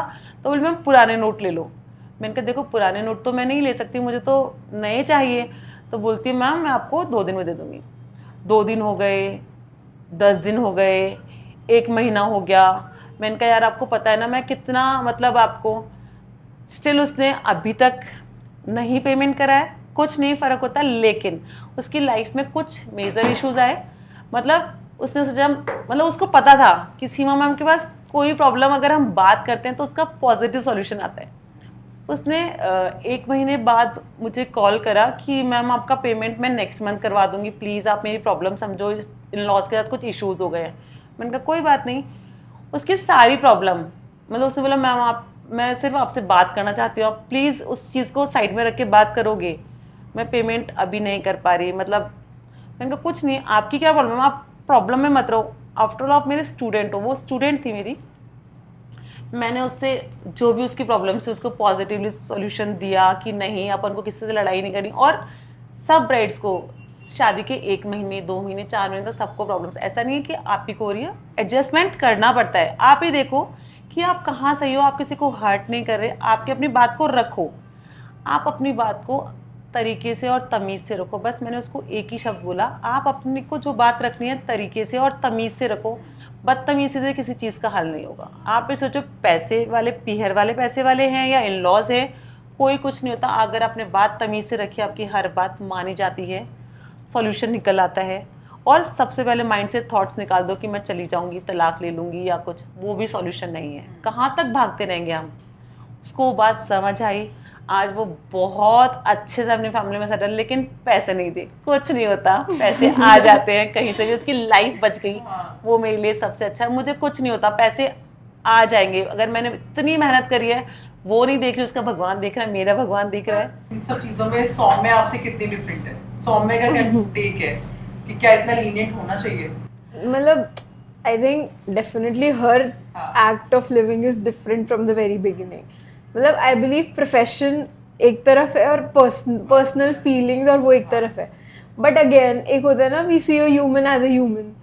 तो कभी कभी होता है कि जिसको पैसे नहीं देने होते ना वो स्वे कर लेता है फीलिंग्स में. And we are as a professional हम भी ऐसे हो जाते हैं, चलो ठीक है आपकी मजबूरी है. बट देन अगेन एक पार्ट पे तो we have to be rigid यार, कि नहीं हमने मेहनत की है, we are asking what we मतलब we are taking what we asked for. ये नहीं है कि हम आपको बोल रहे हैं कि यार आप हमें ये दो वो दो जितना, and it's all written. And अभी तो legally we are doing everything, we are making contracts with everyone, we are putting in all everything on mail, पूरा सब कुछ रिटन रहता है ना. So we are they are bound to give us that. तो वो प्रोफेशनल टच जब आ जाता है ना तो फिर इट्स मच मोर ईजियर, मुझे ऐसा लगता है. अब हम बात करते हैं जैसे टेक्निक्स की. आपकी मम्मा के टाइम पे और आपके मतलब आजकल के टाइम पे टेक्निक्स काफी डिफरेंट है. Right. तो बोलते हैं कि मेकअप से पहले हेयर करना चाहिए, बात के पीछे लॉजिक क्या है? सो अगेन इट्स मतलब किसी को भी अपन देखते हैं ना तो अपन ये सिर्फ नहीं देखते कि उसकी मतलब फेस क्या है. It's the whole look. It's not just makeup, it's not just hair, it's the outfit, the jewellery, the styling. तो मतलब हमने कैसे देखा ना कि hair can make or break. मैंने कितना ही अच्छा मेकअप कर दिया, my hair is not looking good, clean, nicely styled, तो it will break my makeup no matter how good it is. And makeup में 1% ही होता है, products play a very important role, the new trend, the skin. But hair में it's nothing. It's the technique and it's the time. जितना time मैंने सीखा, it's the skill. Makeup is also skill but hair is more hard work. तो मैंने before makeup I learn hair, so it took me 2-3 years to be like proper. Makeup took me 1 year to learn. उसके बाद was just एक होता है ना, एक step आप चढ़ गए, उसके बाद आपको 100,000 स्टेप्स चढ़ना है. हेयर में एक ही स्टेप चढ़ना इतना मुश्किल है कि वो 1000 स्टेप्स कवर हो जाते हैं. तो मैंने सारे like you know the world, मतलब ओवरऑल वर्ल्ड के all Russian artist, American artist, सबसे ऑनलाइन क्लासेस लिया, जाके भी I have done so many workshops, mamma से सीखा है on so many hair dummy, सब पे I have done all type of hair. जो होते ना वेव्स पहले चलते थे, लाइंस आपने देखी होगी, लाइक यू नो बहुत, तो सब I have learn. But then again फिर यू नो वो दिमाग में इमेजिनेशन आ जाती है कि hair is also important and makeup is equally important. Instagram पे सब कुछ बहुत परफेक्ट दिख रहा होता है, बहुत इजी दिख रहा होता है, पर हमें पता है, एक आर्टिस्ट को पता है कि बिहाइंड कैमरा, बिहाइंड इन सब चीजों के पीछे कितना एक्सर्शन होता है हमारी लाइफ में. तो बैक टू बैक बुकिंग्स में अपने खुद को, अपनी एनर्जी लेवल को बिल्कुल मेंटेन रखना, इसका कोई पर्टिकुलर हैक या कुछ रिचुअल आप फॉलो करते हो? हाँ नहीं, मतलब it becomes very hectic. और Instagram पे it's only the final product that we show. We don't show the journey. It's only the destination that we show. But again, journey is also important. तो again उसमें कुछ नहीं होता है कि you just have to make sure that you have a schedule. You have everything in line कि यार today I'm doing this at this time. But again, we are working in weddings. Weddings का कोई timeline नहीं होता है, कभी भी कुछ भी हो सकता है.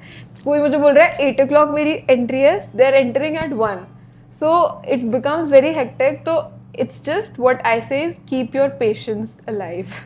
If you're patient, you can get through with anything and everything. If you're not patient, it's going to get on your head. Because you know, if I am not patient, brides and the clients, whoever the wedding, they're already restless. उनके पास 100 things है. मेरा काम है to do my work. So I should be patient. I should do my work and not make them more restless with my thing. यार I have this going on, my work schedule. ठीक है, being patient, being calm and just focusing on what you are doing. That is my key factor. When you won national level makeup competitions, तो आपको कैसा feel हुआ? Goosebumps या फिर pressure? National level makeup में gold medal लेना मेरे लिए बहुत टफ टास्क था. मैं उस समय पढ़ाती भी थी, कंपटीशन की भी तैयारी करती थी कॉलेज में रुक के अपने सारे बच्चों से. हमारा वहाँ पे सबसे बड़ा टफ टास्क था 40 मिनट्स में एक ब्राइड रेडी करना. मतलब 40 मिनट से 1 सेकेंड भी ऊपर नहीं मिलता था. तो पूरा टाइम प्रैक्टिस करना, कॉलोनी के बच्चे, कॉलेज के बच्चे, राघव, सौम्या, जो मिलता था बस ब्रश चलाना है, आँख में सपने में भी ब्रश चलाना. तो 2015 में मेरे को ब्रॉन्ज मेडल मिला, 16 में मेरे को सिल्वर मेडल मिला, एंड देन 17 आया। तो हम लोग का एक ऐसा था कि जो वहाँ से गाइडलाइंस आई थी, उसमें ऐसा था कि एक मेकअप करना था ग्रुप में, कि 3 लोग को इंटरनेशनल मेकअप करना है मिलके। उसमें मुझे स्किन वाला पार्ट दिया गया था कि सीमा आपका स्किन एकदम स्ट्रॉन्ग है, बेस बनाना। एक सेकेंड आर्टिस्ट बाहर से थी, उनको दिया गया था आई वाला पार्ट, और थर्ड वाले को दिया गया था लिप एंड लैशेज मस्कारा वाला पार्ट। ठीक है, हम लोग अपना अपना वैनिटी वैसे ही प्रिपेयर करके गए थे। दिल्ली प्रगति मैदान में था मेरा 2017 में।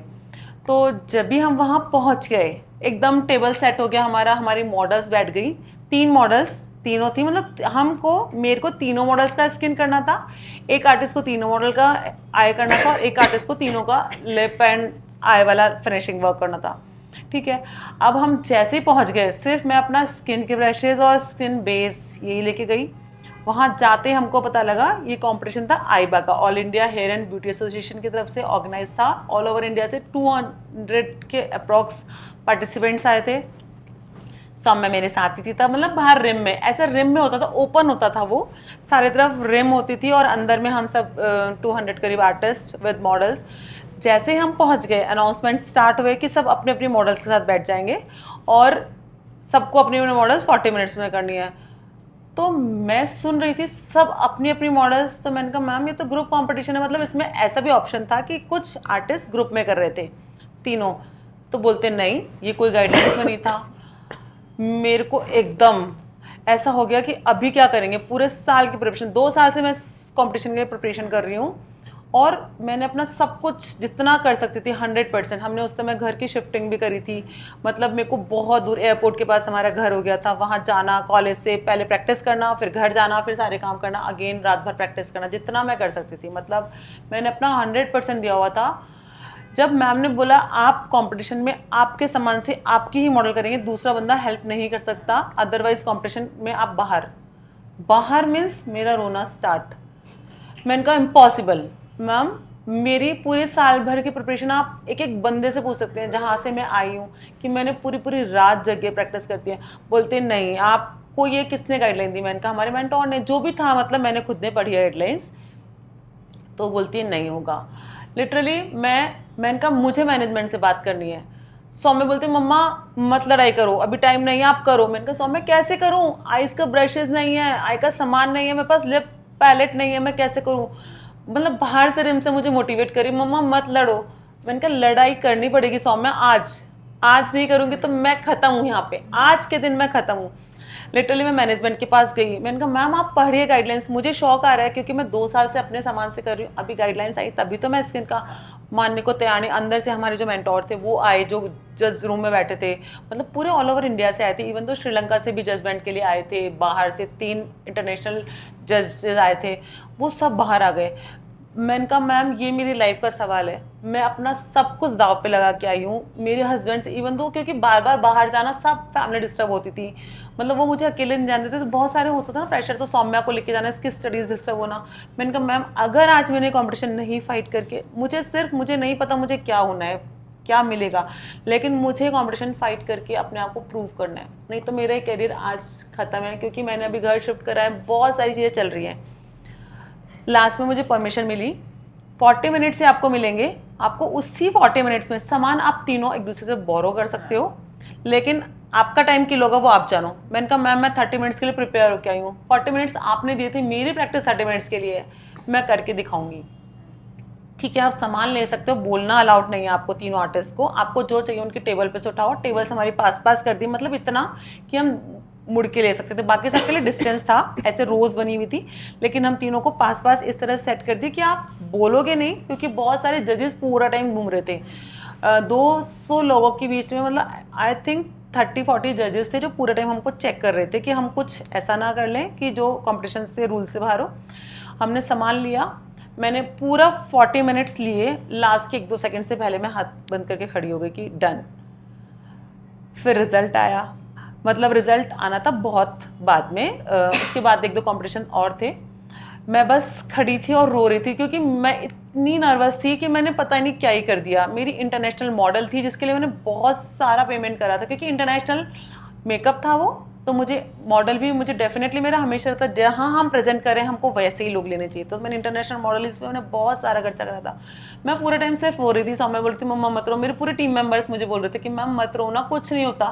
मैंने कहा कुछ नहीं होता, आप लोग को नहीं पता कि मैं किस फेज से निकल के आई हूँ और मुझे मेरे लिए कितना इंपॉर्टेंट है। मतलब 3 साल से अगर आप कहीं फाइट कर रहे हो, कहीं नहीं पहुंच रहे हो, ठीक है, ब्रॉन्ज सिल्वर नहीं चाहिए था, मेरा हमेशा गोल था लास्ट रिजल्ट। फिर 7 o'clock रिजल्ट डिक्लेयर हुए इंटरनेशनल मेकअप में, फर्स्ट नहीं आया, मतलब ब्रॉन्ज नहीं आया, फर्स्ट नहीं आया, सेकंड नहीं आया, थर्ड नहीं आया। फिर मैं बस जाने लगी, सौम्या बोली मम्मा देखते तो हैं किसको गोल्ड मेडल मिला है। मैंने कहा यार सौम्या ये बाहर के आर्टिस्ट हैं, ये सूरत वाले बहुत अच्छे मेकअप कर रहे हैं, दिल्ली के आर्टिस्ट इतने बड़े बड़े आर्टिस्ट उसमें फाइट कर रहे थे। मैंने कहा सौम्या चलें, क्योंकि अब मेरे को तो वैसे ही बहुत ऐसे एंजाइटी हो रही थी कि मैं बस रोती जा रही थी, मेरी आंखें लिटरली ऐसे सूज गई थी, मैं किसी के पास बात ही नहीं कर रही थी। फिर उन्होंने बोला Seema Saraf won the gold medal.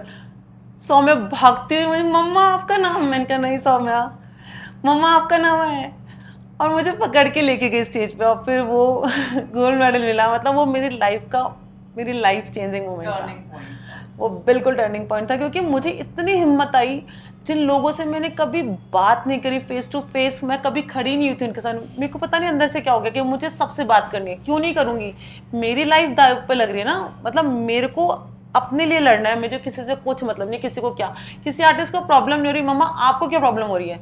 मैंने कहा बेटा उनके प्रॉब्लम नहीं हो रही है, मुझे प्रॉब्लम हो रही है, मेरी लाइफ का करियर दाव पे लग रहा है। अगर आज मैं कुछ नहीं कर पाती, शायद मैं कभी लाइफ में कंपटीशन नहीं फाइट कर पाऊंगी, या फिर मैं अपने बच्चों को कंपटीशन में लेके नहीं जा पाऊंगी। मुझे जाना भी और सीखना भी कहाँ क्या प्रॉब्लम्स आती है, और वो सबसे फाइट करके मैंने वो अचीव किया जो मुझे करना था।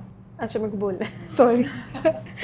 हाँ तो वही यू वर सेइंग कि I have not just seen, I have experienced from the very childhood. जब ये हुआ 2017, I think I was only 14 or 15 years old. So I had seen all type of emotions, so many artists, like there were more than like 10,000 people from the same industry. इतना emotion, like you know, juggling. But again उसमें क्या था कि if you're true to your work, if you're hardworking and if you are doing it to your full dedication, you'll get the result sooner or later. वही मम्मा के साथ हुआ, उन्होंने 3 साल तक कंटिन्यूसली सेम चीज़ में किया, उनको लास्ट मिनट तक भी, मतलब आप सोचोगे कंपटीशन के 5 मिनट पहले ये सब हो रहा था, उसके पहले तक भी फेलियर ही था ना उनको, तो they were disqualified because you are in a group, they were actually disqualified. And बाहर से आई वाज जस्ट सीइंग कि यार ये क्या हो रहा है कि a person has given so much like for their like 3 years and they're getting disqualified 5 minutes before even the competition has started. So it was like very scary कि यार what the hell is happening. But then again, speaking up for your rights, doing what you're doing for full एकदम effort, so the result is in front of everyone. So that is a very big learning for me. हमारी किसी भी success के पीछे हमारी पूरी team होती है, 100%. तो आपकी तो 50+ आर्टिस्ट की टीम है, तो इसमें सबसे ज्यादा लॉयल और ड्रामेटिक कौन है? लॉयल तो सभी है, ड्रामेटिक तो मुझे लगता है हम ही है। नहीं, बट अगेन हम we see every emotion as emotion, not drama, because every drama is coming from a background. तो अगेन हमारे जो मतलब जितनी भी टीम है, देयर आर स्टूडेंट्स, मम्मा के स्टूडेंट्स हैं, तो वो ज़्यादा ड्रामा नहीं कर सकते बिकॉज दे नो मैम है ना, वो रिस्पेक्ट. तो ड्रामा तो करते हैं कि मैम घर जल्दी जाना है, आज हम काम पे नहीं आ सकते, लास्ट मिनट दे टेल कि नहीं आज नहीं आ रहे हम.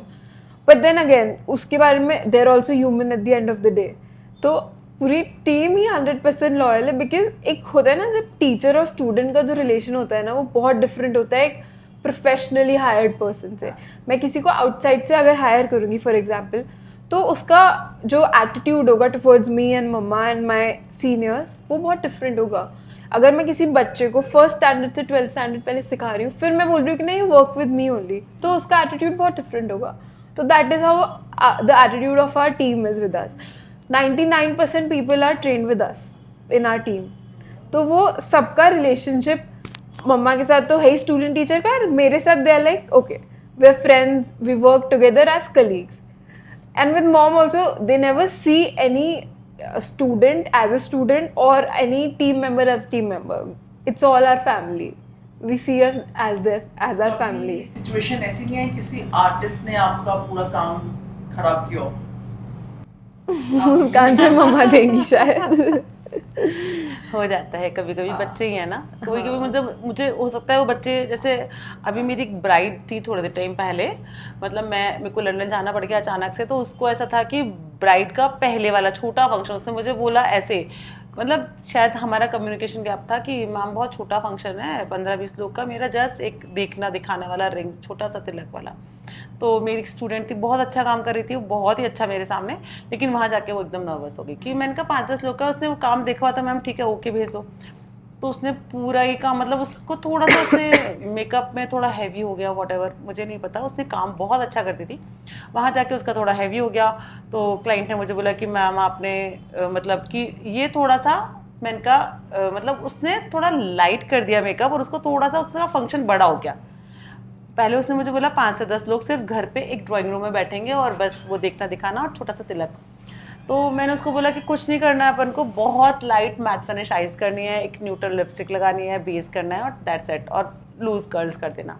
वहाँ जाके बोलती है आपके आर्टिस्ट ने कुछ करा ही नहीं है और ये सब, मतलब तो वो सारा काम ऐसे लगा कि उसको मतलब मेरे आर्टिस्ट को वो क्योंकि अच्छी थी, लेकिन उसको उसने बिगाड़ ऐसे दिया कि वो बहुत बड़ी वेडिंग, बिग फैट वेडिंग हो सकती थी मेरे लिए, उसने ऐसे बिगाड़ा कि उसने क्लाइंट से डायरेक्ट कन्वर्सेशन नहीं करा कि आपको अभी क्या चाहिए, ठीक है मैम से जो बात हुई वो हुई है, लेकिन अभी मैं कर रही हूँ मैम के बिहाफ पे काम, तो उसको वो टाइम पे समझना चाहिए था कि अभी मैम आपकी क्या रिक्वायरमेंट्स है, कहाँ पे आपका फंक्शन है। मैंने उसको बोला ड्राइंग रूम में फंक्शन है, ड्राइंग रूम में नॉर्मल लाइट्स होती हैं, जबकि उसका फंक्शन पास के छोटे से बैंक्वेट में शिफ्ट हो गया था। उसको पूछना था आप कैसी लाइट्स में जा रहे हैं मैम, कितनी गैदरिंग है, क्या आपका आउटफिट है, ठीक है घर में हम पहन रहे हैं 15-10-5 लोगों में तो नॉर्मल एक अच्छा सा आउटफिट पहना, लेकिन अगर आप कहीं पे जा रहे हैं, छोटा स्टेज है, कुछ लाइट है, फोटोग्राफर वीडियोग्राफर भी आ रहे हैं, तो लाइट्स होती हैं, तो वो उसने अंडरस्टैंड नहीं करा।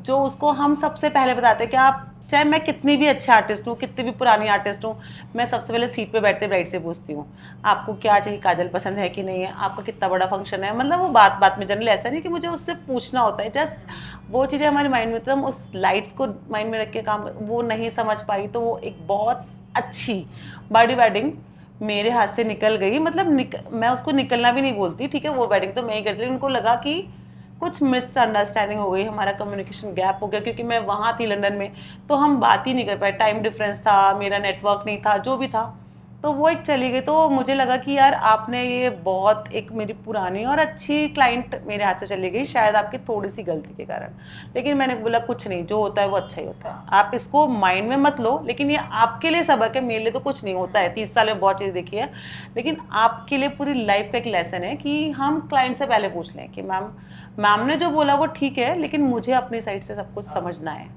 ये भी कुछ बेसिक टिप्स हैं जो आजकल के यंग आर्टिस्ट को आपसे लेने चाहिए। डेफिनेटली बहुत ज़रूरी है सब।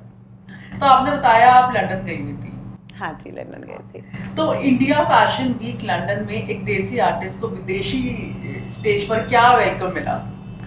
बहुत वेलकमिंग था मेरे लिए, तो पहले तो हमको ऐसा लग रहा था, क्योंकि मेरा भी ड्रीम था लंदन फैशन स्कूल से मेकअप करने का, लेकिन मेरे लिए वो पॉसिबल नहीं हो पाया किसी कारण से, लेकिन मेरा हमेशा से एक ड्रीम था कि सौम्या मैं तेरे को लंदन फैशन स्कूल में ज़रूर से मेकअप सिखाऊंगी, ठीक है, मतलब वो एक सबका विश होता है कि हमको, मैं अपने प्रोफेशन में हमेशा टॉप देखती हूँ कि इसका टॉप क्या है, तो ऐसा था कि ठीक है सौम्या जाएंगे, तो हम वहाँ चले गए, हमारे पास ऑफर आया टाइम्स ऑफ इंडिया का फैशन वीक जब मैंने करा दिल्ली में, वो हमने मेकअप पार्टनर थे हम वहाँ पे सौम्या और मैं, तो हमको वहीं से मैम की तरफ से ऑफर, अर्चना कोचर मैम के थ्रू गए थे हम, वहाँ से ऑफर आ गया हमको कि आप करेंगे लंदन, तो मैंने कहा मैम वीज़ा, बोले वो सब हमारी हेडेक है, आपका काम बहुत अच्छा, दोनों का काम आपका बहुत आउटस्टैंडिंग है, तो आप हमारे साथ चल सकते हैं।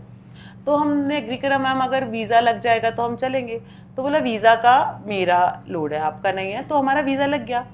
तो जब हम वहाँ गए तो हम दोनों को बहुत ऐसा लग रहा था कि पूरी प्रिपरेशन के साथ गए थे हम, फुल जितना अपना बेस्ट प्रोडक्ट था, क्योंकि हमको पता नहीं था वहाँ पे कौन मिलेगा, ये पता था कि काम करना है, और मुझे ये 100% श्योर हूँ, चाहे वो मैं गांव में काम कर रही हूँ या वर्ल्ड के किसी भी कोने में, जो अब मेरा पहले से माइंडसेट था, तो मुझे पता था हमारी क्वालिटी अगर बोलेगी तो कोई कुछ नहीं बोलेगा। जब हम लंदन में गए फैशन शो में, ऐसे दिन भर हमने उसको वॉच करा, हमने पहले उनकी प्रैक्टिस देखी, मॉडल्स का थोड़ा पढ़ा कि उनका स्किन क्या है, वो क्या चाहते हैं, थोड़ी मॉडल्स से हमने वैसे भी सौम्या ने मैंने बात करी, तो ऐसे हमको लग गया कि सबको ठीक है, क्वालिटी वर्क चाहिए, कि हमको ओवरडन नहीं चाहिए, अच्छा सटल बेस चाहिए, आईज अच्छी कर देना आप हमारी, क्योंकि हमारे को स्टेज पे जाना है। जो जयपुर में होता है, दिल्ली में होता है, मुंबई में होता है, हमने सब जगह फैशन शोज करे हैं, सब मॉडल्स का एक ही कंसर्न होता है कि हम प्रेजेंटेबल दिखें, केकी ना दिखे, ठीक है, हो गया। अब जब हमने काम स्टार्ट करा, हम दोनों रूम में गए, क्योंकि लंदन में हमारी टीम नहीं थी, हमको वहाँ पे मेकअप करना था, हेयर की टीम हमको वहीं से मिली थी। अब हमारी टीम नहीं थी तो हमको थोड़ा सा सबको बताना, वो हमारा पार्ट नहीं था, ठीक है, सबको एक मूड बोर्ड मिला होता, उसके अकॉर्डिंग उनको काम करना था।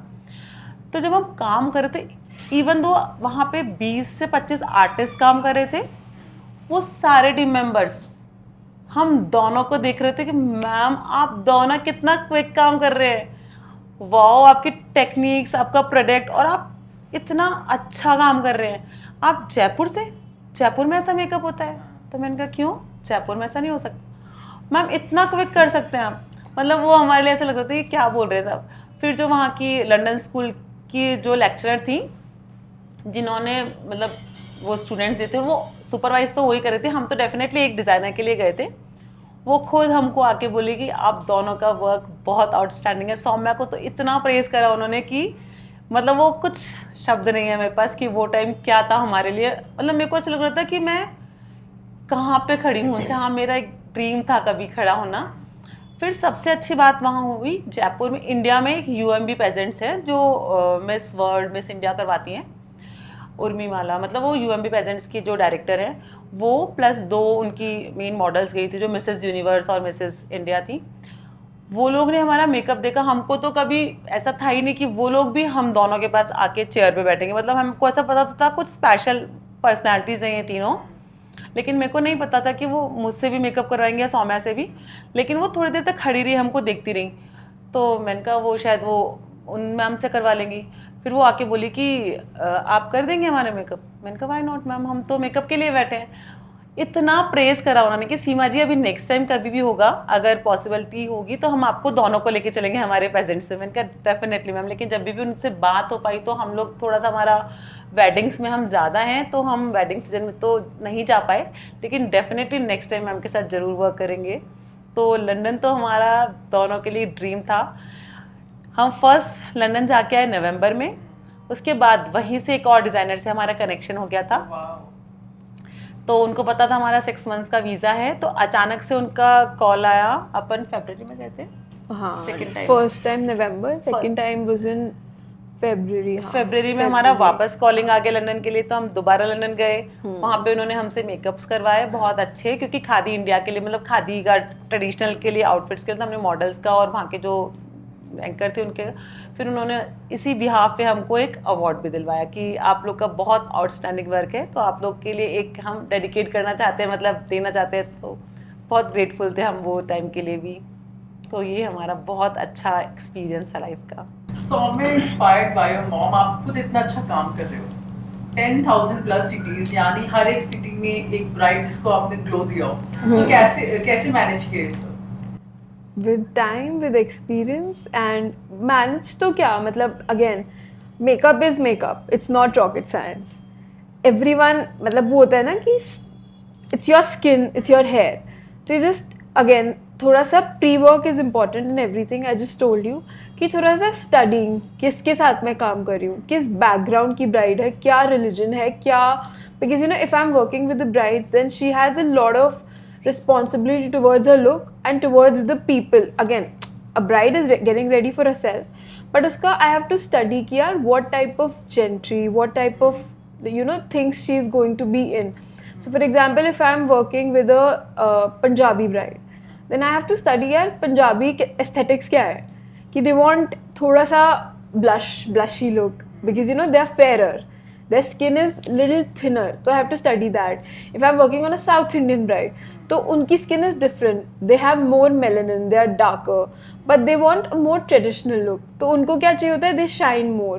If I am working with a Rajasthani bride जैसे ट्रेडिशनल, तो उनका क्या है, तो बस वो थोड़ा सा studying and then talking to them, पहले भी बाद में भी उस टाइम भी कि यार आई आस्क देम कि what are you looking at, what do you think that you like it, and every step I ask कि do you like this, do you like this, तो इट गेट्स वेरी ईजियर. कि क्या होता है ना, आप एक चीज़ को एज अ होल मत देखो, आप उसको सेक्शन में बांट दो. तो मैं हर चीज़ को ऐसे एक्सपैंड कर देती हूँ कि one thing at a time, तो then it gets very easier.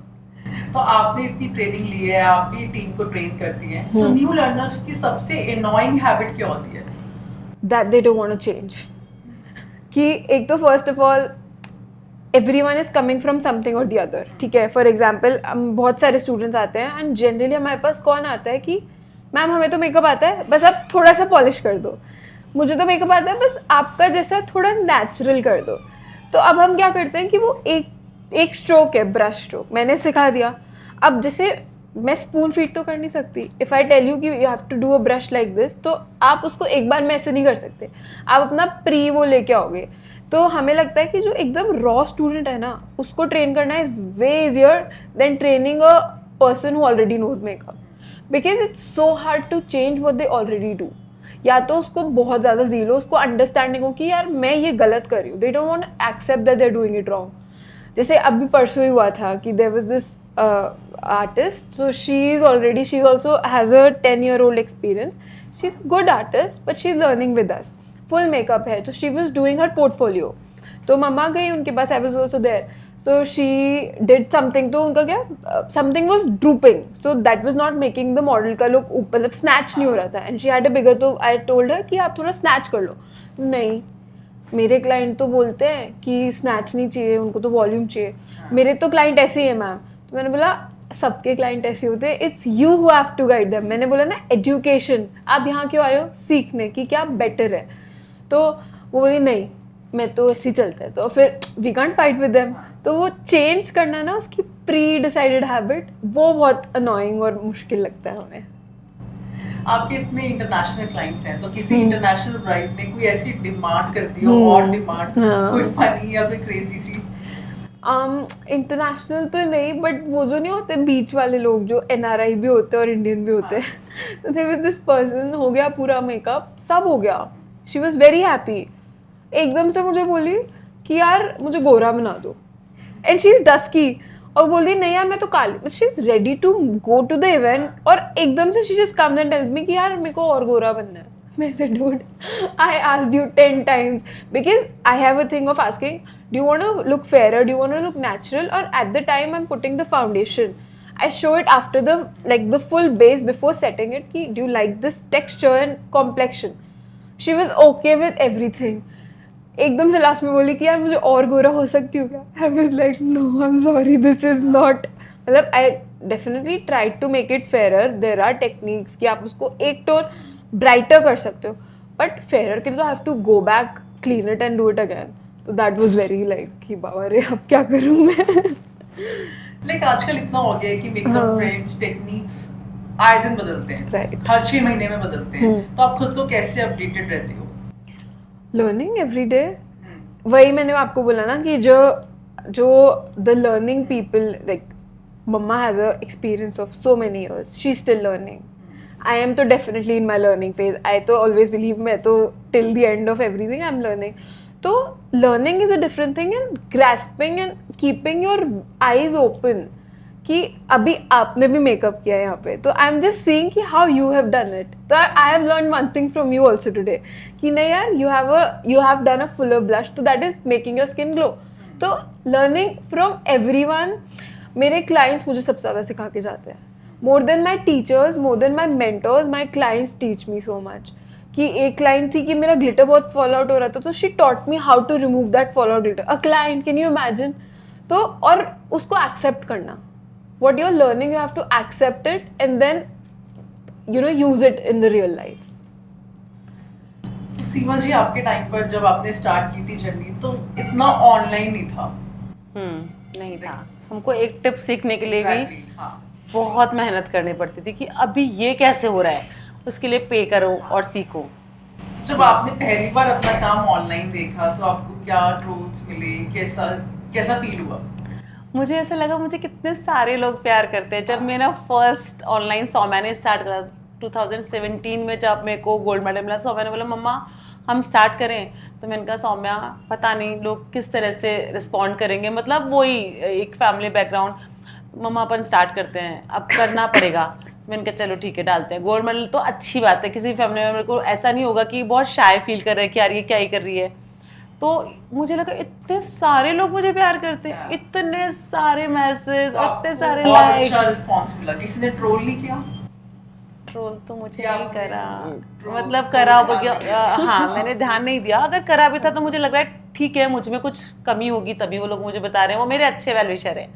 जो ट्रोल करता है या मुझे कुछ बुरा बोलता है वो मेरे लिए हमेशा मेरा वेल विशर है, बहुत ज्यादा वेल विशर है।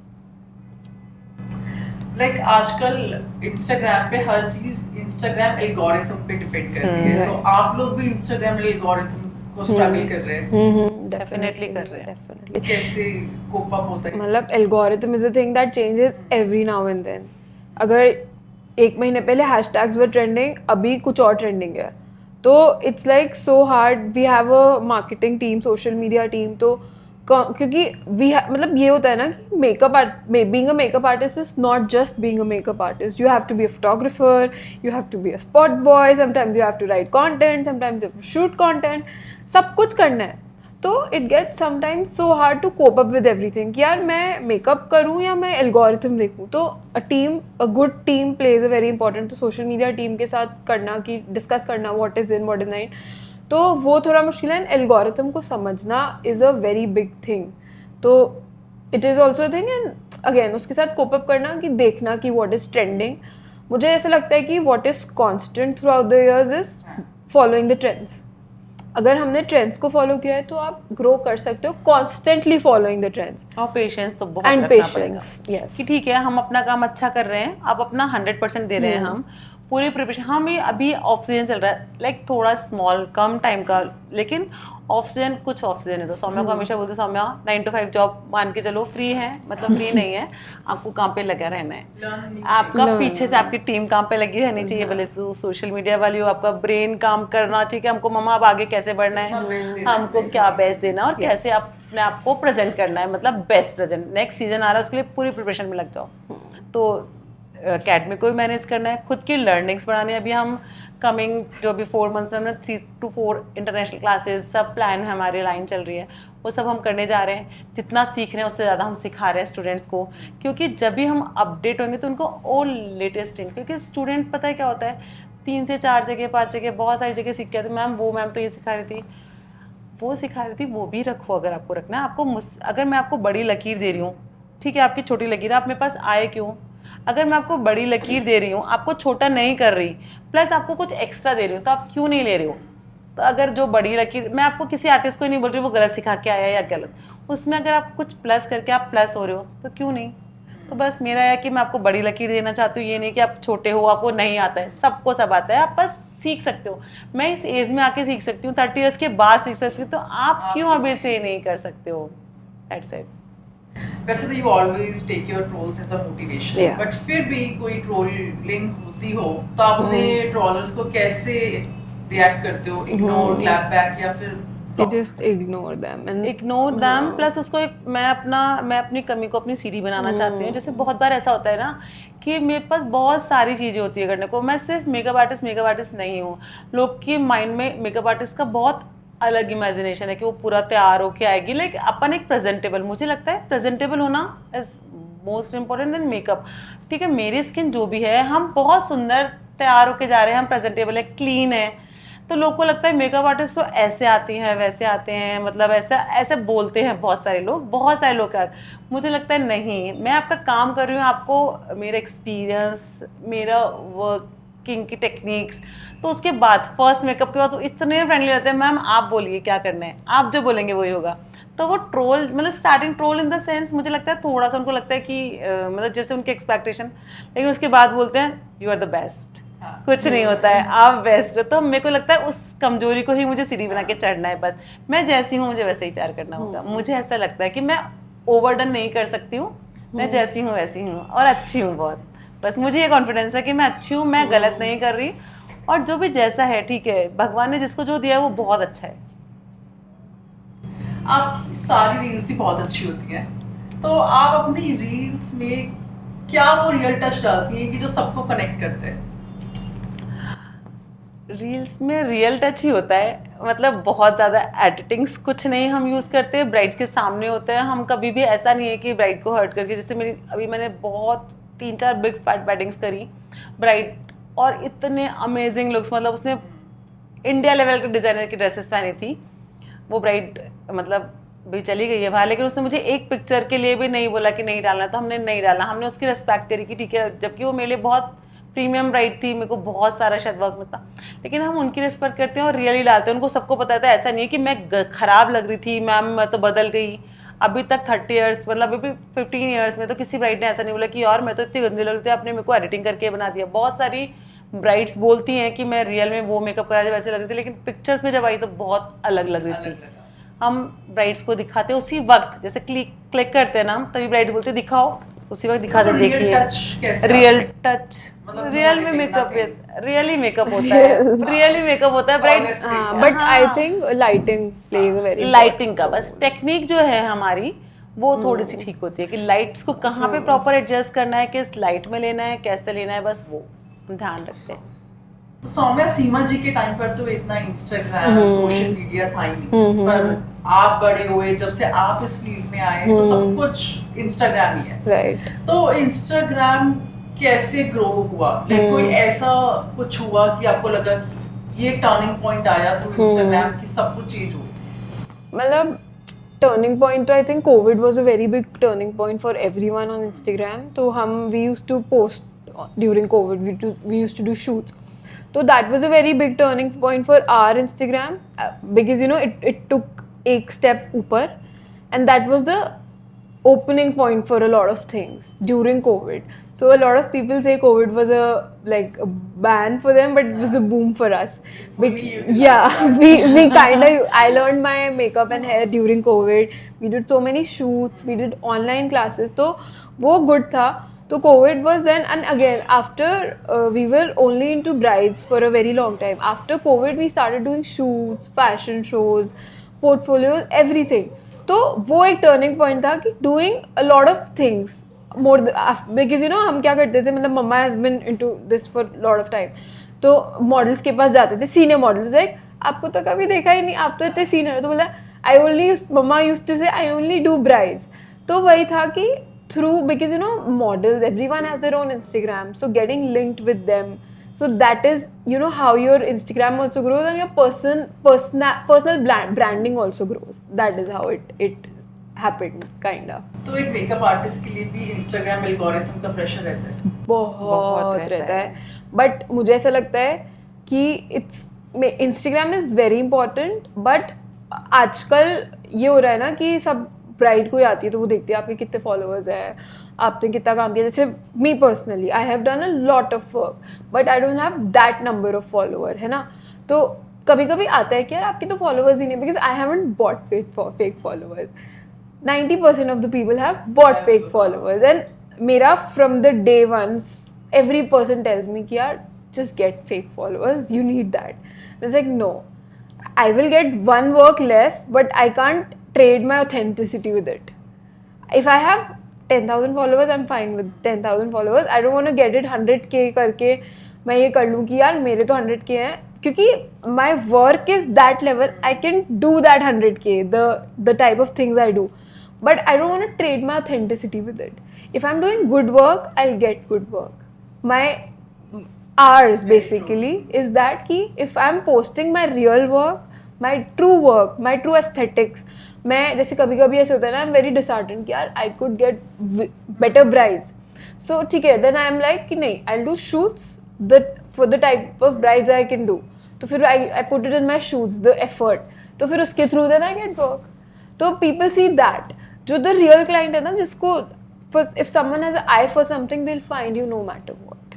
आपके अकॉर्डिंग एक वायरल रील का फॉर्मूला, लाइक लिप सिंक या फिर लाइटिंग? देखो, viral reel is a viral reel no matter what, but to make it viral it should be a blend of both, a lip sync, proper audio, proper lightning. But if I see in the case of makeup artists, it's more about lightning rather than lip sync. तो कभी ऐसा हुआ है कि कभी किसी और makeup artist ने आपका कॉन्सेप्ट बिल्कुल कॉपी कर लिया और क्रेडिट्स भी ना दिए हो? मतलब it's a very big industry. It's nothing that is real. I see today very less people are doing real work. कोई ना कोई किसी ना किसी का कॉपी कर ही रहा है, कोई किसी को क्रेडिट नहीं दे रहा है, तो ऑब्वियसली सबके साथ हुआ है, so you can't blame anyone or anything about it. तो अब मेरे क्वेश्चंस कुछ लाइक रिलेशनशिप को लेकर सीमा जी से हैं। सीमा जी, शादी के बाद आपके ससुराल वालों का क्या रिएक्शन था ब्यूटी करियर को लेकर? क्या कभी उन्होंने बोला कि अपने घर तो कभी किया नहीं, अब यहाँ आके क्यों करना है ये सब? उन्होंने सपोर्ट नहीं किया तो व्हाई अस? नहीं नहीं, मेरे ससुराल वाले बहुत ओपन माइंडेड थे, कभी उन्होंने ऐसा नहीं बोला, क्योंकि सबको पता था कि मैं किस फैमिली से आई हूँ। हमारी लव मैरिज थी, तो सब मुझे जानते थे पहले से ही। उस सेम कॉलोनी में हम लोग रहते थे, एक ही उसमें लेन में, तो सब मुझे बहुत छोटे एज से जानते थे, सबको पता था। तो ऐसा किसी ने कुछ कमेंट पास नहीं करा, सब बहुत कोऑपरेटिव थे। तुमको लगता है बस सबको ये था कि अपनी फैमिली का मतलब जो भी है वो मेंटेन रहना चाहिए, डेकोरम। तो मैंने कभी भी ट्राई नहीं करा उनको कुछ भी तरह से हर्ट करने का अपनी जान में। बाकी सब ठीक है, सब अच्छे हैं तो ऐसा कभी फील नहीं हुआ।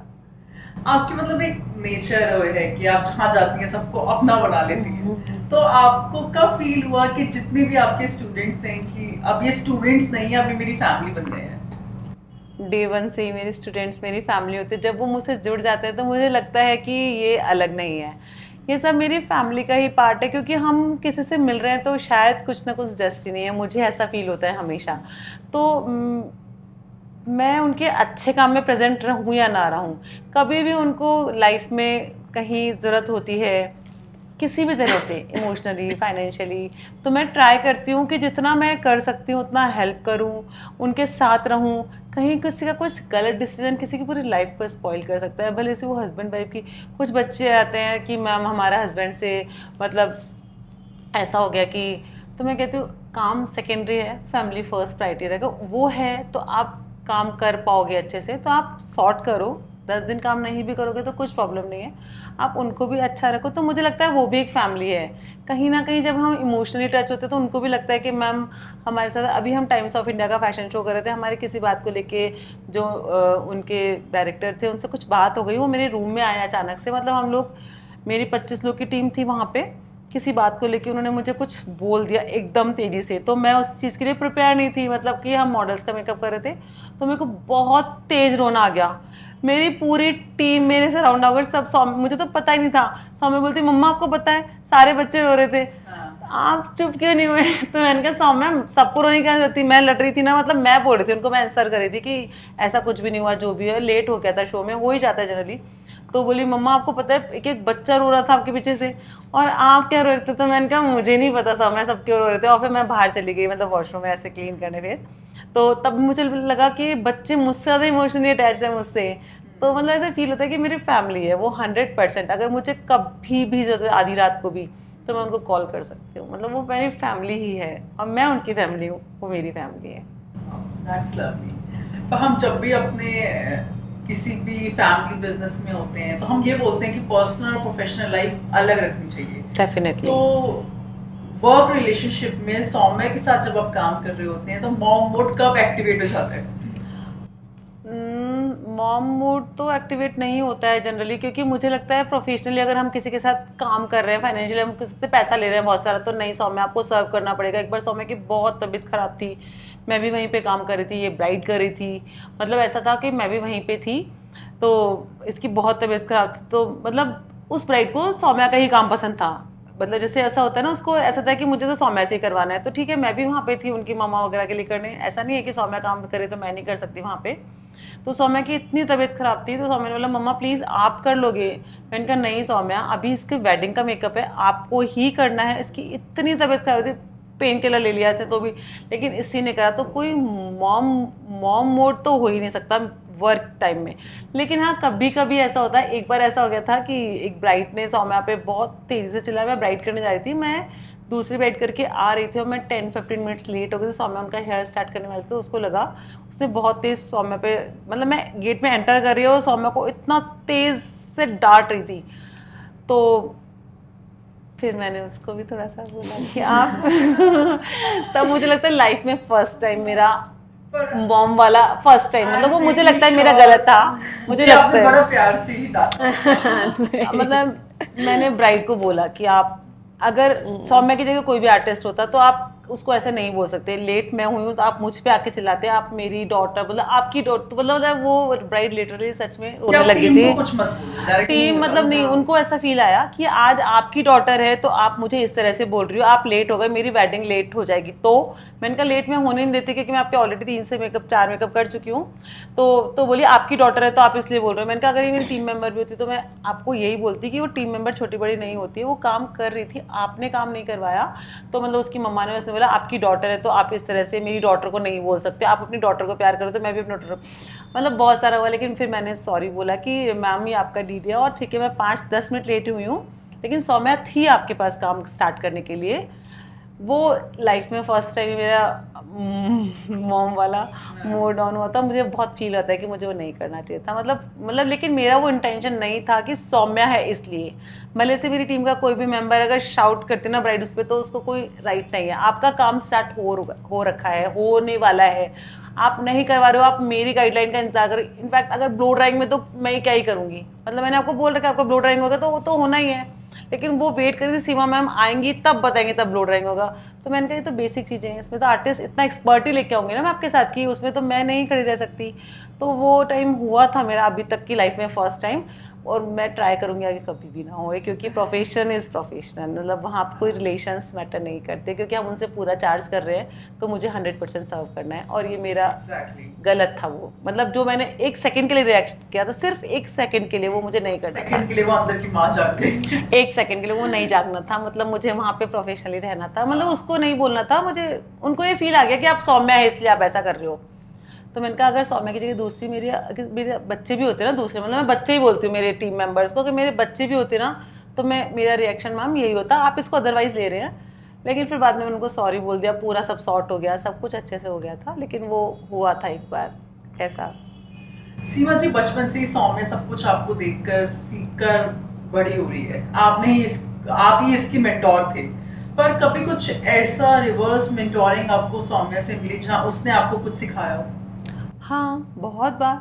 सौम्या बहुत सारी चीज़ें मुझे सिखाती है, मैं सौम्या को सिखाती हूँ। मतलब मुझे लगता है कि अगर मेरे क्लाइंट से मुझे सिखा देते हैं, मैं तो हमेशा बोलती हूँ कहीं कुछ कमी है तो वो हमको सिखा के ही जा रही है, तो क्यों नहीं सौम्या से सीख लूँ, मेरे हस्बैंड से सीख लूँ। वो भी मुझे बहुत बार कभी ऐसे बोलते हैं कि तुम ये नहीं कर रही हो, ठीक है आप मुझे सिखा रहे हो या मेरी गलती है, तो मुझे एक्सेप्टेंस होनी चाहिए। सौम्या बहुत सारी चीज़ें, क्योंकि मैं इतना सारा मतलब मोबाइल फ्रेंडली नहीं हूँ कि मैं दिन भर मोबाइल, क्योंकि मुझे बहुत सारे काम होते हैं। सौम्या थोड़ा फ्री रहती है तो मोबाइल, तो मम्मा अभी ये चल रहा है, अभी अपन ऐसा कर सकते हैं, अभी अपन ये लिप कलर्स खरीद लें, मम्मा अपन इस तरह के ब्रांड्स पे।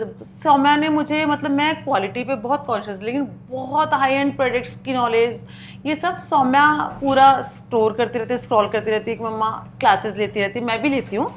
लेकिन जैसे पिच करना होता है कि मम्मा और ऊपर, मतलब और ऊपर वर्ड का हाई एंड प्रोडक्ट्स लाना है, तो सौम्या सिखाती है तो मैं कहती ठीक है सौम्या ले लो, मतलब ये सिखाना ही हो गया मुझे। और मतलब सीखना होता है, हम क्लासेस में जाते हैं, अब इंटरनेशनल आर्टिस्ट तो ब्रांड से वही बताएंगे ना, लेकिन उनको परचेज करने के लिए फोर्स करना, मम्मा इसका रिजल्ट ऐसा आने वाला है, मम्मा इसका ऐसा मैंने देखा है, ठीक है, तो वो मुझे सिखाती रहती है थोड़ा, मतलब मैं इसको सिखाती हूँ कुछ चीज़ें ये मुझे सिखाती है। ऑल टाइम हम दोनों एक दूसरे को सिखाते रहते हैं, ऐसा नहीं है कि मैं इसको सिखाती हूँ, मुझसे ज़्यादा शायद ये मुझे सिखाती है। तो जब आप सौम्या को देखती हैं तो आपको ऐसा लगता है कि आपका सपना एक न्यू वर्जन में पूरा हो रहा है? डेफिनेटली लगता है मुझे हमेशा, मतलब मैं जो चाहती थी जहाँ जाना वहाँ सौम्या मुझे लेके जा रही है, मेरी पूरी फैमिली लेके जा रही है मुझे, मैं खुद लेके अपने आप को ट्राई कर रही हूँ और ग्रो करने का, क्योंकि मुझे भी बहुत सारा और सीखना है, सीखा है लेकिन और सीखना है, तो ट्राई कर रहे हैं कि हम दोनों बहुत साथ जाए और आगे। तो सौम्या आपको तो आप ब्यूटी इंडस्ट्री में आप आई हैं और आपके पास एक प्लस पॉइंट है कि आपकी मम्मा पहले से इस इंडस्ट्री में थी, तो मॉम के साथ काम करना हमेशा कंफर्टेबल लगता है या कभी-कभी फ्रस्ट्रेशन भी होती है? नहीं, फ्रस्ट्रेशन तो नहीं होती है, because again we keep our professional life and personal life very differently. तो जब भी हम काम पे जाते हैं तो it's like a very friendly vibe that we create with our clients and with each other also. We don't see each other as mom and daughter, but like friends and colleagues. तो हम वैसे ही काम करते हैं, तो देखो it's a very human thing कि everyone will get थोड़ा सा, तो वो तो human thing है, but in general it's cool and calm. तो जब इन सब के बीच क्रिएटिव क्लैशेस होते हैं तो हाँ। फाइनल वर्डिक्ट क्या देते हैं? फाइनल वर्डिक्ट ऐसे ही होता है कि हम we find a middle ground on it because some definitely creative clashes होते हैं. We try to find a middle ground कि हाँ you also stay happy, I also stay happy, because there are certain things that can't be worked out कि she's also right and but I'm also right at the same time, so it's better to find a middle ground in that. आपकी मम्मा आपकी mentor भी हैं, कभी कोई comparison या pressure feel होता है कि मैं उनके जैसा कर पाऊंगी या फिर? नहीं मतलब कंपैरिजन तो नहीं, it's all about seeing a positive side in it. I believe कि मतलब समटाइम्स तो कभी तो क्लाइंट से कंपेयर कर देते हैं यार, मुंह पे बोल देते हैं कि नहीं we don't want you, we want her. So I see it in a positive side कि yes there is so much to learn and you see it in a inspiring way कि नहीं यार you also have to grow like that. तो आप लोगों का personal versus professional balance, तो कभी कोई बाउंड्रीज होती हैं या लगता है कि just go with the flow? It's all about going, because you know if you rigidly make boundaries then I believe things will get messy in this and in general also in relationship. अगर हम बहुत forcefully कुछ boundaries बना देते हैं ना, तो I know in the long run it's easier, but if you go with the flow then life moves forward. I believe like that. तो आप दोनों को एक दूसरे के बारे में सबसे annoying और सबसे फेवरेट हैबिट क्या लगती है? मम्मा की अनोइंग हैबिट तो ये है कि वो बहुत जल्दी हाइपर हो जाती है. जैसे कल हम शॉपिंग गए थे, उनका फ़ोन होटल में था और हम गए शॉपिंग में. At the end of the day हमें लगा कि फ़ोन गुम गया है और she just ran to the police station. हम लाइक एक सेकंड रुक तो जाओ, एक सेकंड में 1 to 100 हाइपर हो जाती है. हमने ट्रैक किया फ़ोन को, पता चला होटल में ही है. तो वो मेरे को बहुत अनोइंग लगता है कि अरे सिट एंड थिंक. मैं बताऊं इसका annoying, ये उठती नहीं है पूरे टाइम. मतलब मैं इसको मेकअप पता है कहते सौम्या चले, मम्मा चल रहे, घड़ी देखती रहेगी. जैसे हम डेस्टिनेशन में भी हैं, मैं कहती सौम्या उठ जा, ब्राइडर है, मम्मा उठ रहे हैं ना, अभी उठ जाएंगे. और फिर उठने के बाद बस फिर तो लेट हो जाता है ना. मम्मा पूरा टाइम बोलती रहती हो लेट हो रहा है. ये इसकी मतलब नहीं, हमारा शायद ये ऑपोजिट है. मम्मी ऐसे जल्दी जल्दी सब करना होता है, इसको मैं slow आराम ये से करो, चिल करो. तो ये तो एक annoying हैबिट हो गई. हाँ. सबसे प्यारी हैबिट कि वो छोटा बड़ा नहीं देखती कभी किसी के लिए भी, ना घर में ना बाहर. She always sees a person as a person is. As experience doesn't matter, a person at that time matters. I love that. Makeup industry में कंपटीशन से ज्यादा पॉलिटिक्स है, तो आपने कभी पर्सनली फील किया है कि किसी ने इंटेंशनली किसी की इमेज डाउन की है? नहीं करते हैं तो करने दो. मुझे लगता है कुछ नहीं होता. मतलब कुछ लोग चाहते हैं, ऐसा मेरे साथ हुआ 1-2 इंसिडेंट में कि हम लोग कंपटीशन के टाइम पे थे, तब मैंने देखा कि लोग अपना कुछ पर्सनल इंटरेस्ट के कारण किसी दूसरे को गिरा रहे हैं, कुछ बोल रहे हैं, मतलब मैनेजमेंट वालों के पास भी जा रहे हैं. लेकिन मुझे लगता है कुछ नहीं, आप अपना काम करो, सिर्फ अपने काम पे फोकस करो, किसी से कुछ मतलब नहीं होना चाहिए. और एक्चुअली आपका काम ही आपको कहीं ना कहीं, सब लोग, जब मुझे इतने बड़े प्लेटफॉर्म पे भी मुझे कहीं कुछ मिला तो इसीलिए मिला कि मेरे को किसी से कोई मतलब नहीं. कोई मुझे आके बोल रहा है मैम देखो वहाँ ये चल रहा है, चलने दो ना, आप अपने काम पे प्रैक्टिस करो. अपना टाइम लिमिट है 40 मिनट्स, उसको मतलब हर जगह पे यही होता है. पॉलिटिक्स चल रहे हैं, आप अगर उससे बाहर हैं तो आप कीचड़ में कमल है. और मुझे ऐसा लगता है कि at the end of the day no matter कितनी पॉलिटिक्स हो, क्लाइंट इज गॉड. क्लाइंट आपका काम देखेगा, वो पॉलिटिक्स नहीं देखेगा. कुछ देखेंगे but majority you have to focus on the client, not on the politics. तो हम वही करते हैं कि let it be, you focus on your work and at the end of the day what the client wants from you. बस if you are serving that then the politics doesn't matter. बहुत bride, Seema ji, question मेरा आपसे है, बहुत bride emotional होती हैं, तो कभी किसी ब्राइड ने ऐसा सीन बना दिया हो कि उसे मेकअप पसंद ना आया हो? हाँ, तो होता है ऐसे किसी ब्राइड के साथ कि वो पहले बोलेंगे मुझे बहुत ग्लैम मेकअप चाहिए, फिर बाद में बोलती है सटल मेकअप चाहिए. जैसे मेरे एट अ टाइम 3-4 ब्राइड्स होती है, खुद का कुछ उनका अलग होता है, लेकिन दूसरी ब्राइड को तो सटल मेकअप भी बहुत अच्छा लग रहा है, मैम मुझे ये कर दो. तो ठीक है, थोड़ा थोड़ा कर देते हैं, क्योंकि अपने को टेक्निक्स वो आती है ना, हम एंड रिजल्ट पे पता होता है हमको कि क्या होने वाला है, तो थोड़ा थोड़ा वेरिएशन करके उनको सेटिस्फाइड करके भेज देते हैं. सोशल मीडिया पे सब कुछ फ्लॉलेस दिखता है, लेकिन रियलिटी में कितने फिल्टर्स और कितनी एडिटिंग होती है? रियलिटी ही चैलेंजिंग होता है ना. उसमें तो हम कुछ इरेज कर ही नहीं सकते, या फिर हम कुछ फिल्टर नहीं डाल सकते. तो हमको तो रियल मेकअप से ही रियल ब्राइड्स मिलती है ना, फिल्टर से नहीं मिलती है. तो हम ट्राई करते हैं वो मेकअप एकदम फ्लॉलेस रहे, और एकदम कि आप कोई पास से भी देखा तो ये ना लगे कि आपने ओवर लेयरिंग करी हुई है. हम ट्राई यही करते हैं. यंग हमारी सोसाइटी में यंग आर्टिस्ट को हर कोई बहुत लाइटली लेता है, तो ऐसा एक्सपीरियंस आपको मिला हो आपके किसी सीनियर आर्टिस्ट से? नहीं, क्योंकि मैंने जिसके साथ भी काम करा है फुल डेडिकेशन के साथ किया है। मुझे लगता नहीं है कि मैं उनका काम कर रही हूँ, क्योंकि ऐसा नहीं है स्टार्टिंग से मैं अपना बहुत बड़ा काम करने लगी थी। बहुत स्टार्टिंग से मैंने बहुत छोटा भी काम, मतलब मैम लोग के साथ भी करा है मैंने। तो मुझे लगता था कि मैम का काम नहीं है, वो मेरा ही। अगर वो उसकी जगह मेरा काम होगा तो मैं कैसे ट्रीट करूँगी सेम वो टाइम। तो उनको लगता था सीमा खड़ी है, मीन्स हमारे लिए एक सपोर्ट खड़ा है, हमारा एक घर का बंदा खड़ा है डे 1 से ही। तो आपको कभी आपकी फेलो आर्टिस्ट ने डिग्रेड किया है किसी के सामने just to grab the artist? मेरे सामने तो नहीं, मतलब मुझे कोई फ़र्क नहीं पड़ता था ऐसा, क्योंकि मैंने कभी भी काम के अलावा दूसरी चीज़ पे ध्यान ही नहीं दिया। कोई कुछ बोल रहा है, कोई कुछ कर रहा है, सब अपना काम करेंगे, उसको वैसे ही काम मिलते रहेंगे। अभी भी हम लंदन गए तो हम किसी के काम दिखा के नहीं गए, हम अपना काम कर ही रहे थे। वहीं आर्टिस्ट ने हमको सेलेक्ट करा कि आप करेंगे क्या। तो मुझे लगता है अपना काम करते रहेंगे तो किसी की नज़र में हम आ ही जाएंगे जिसको हमको पसंद करना है। लाइक आपका इतना बड़ा सर्कल है, तो कभी किसी आर्टिस्ट और इन्फ्लुएंसर के आगे आपको ये वाली वाइब आई है, sweet on face and fake behind back?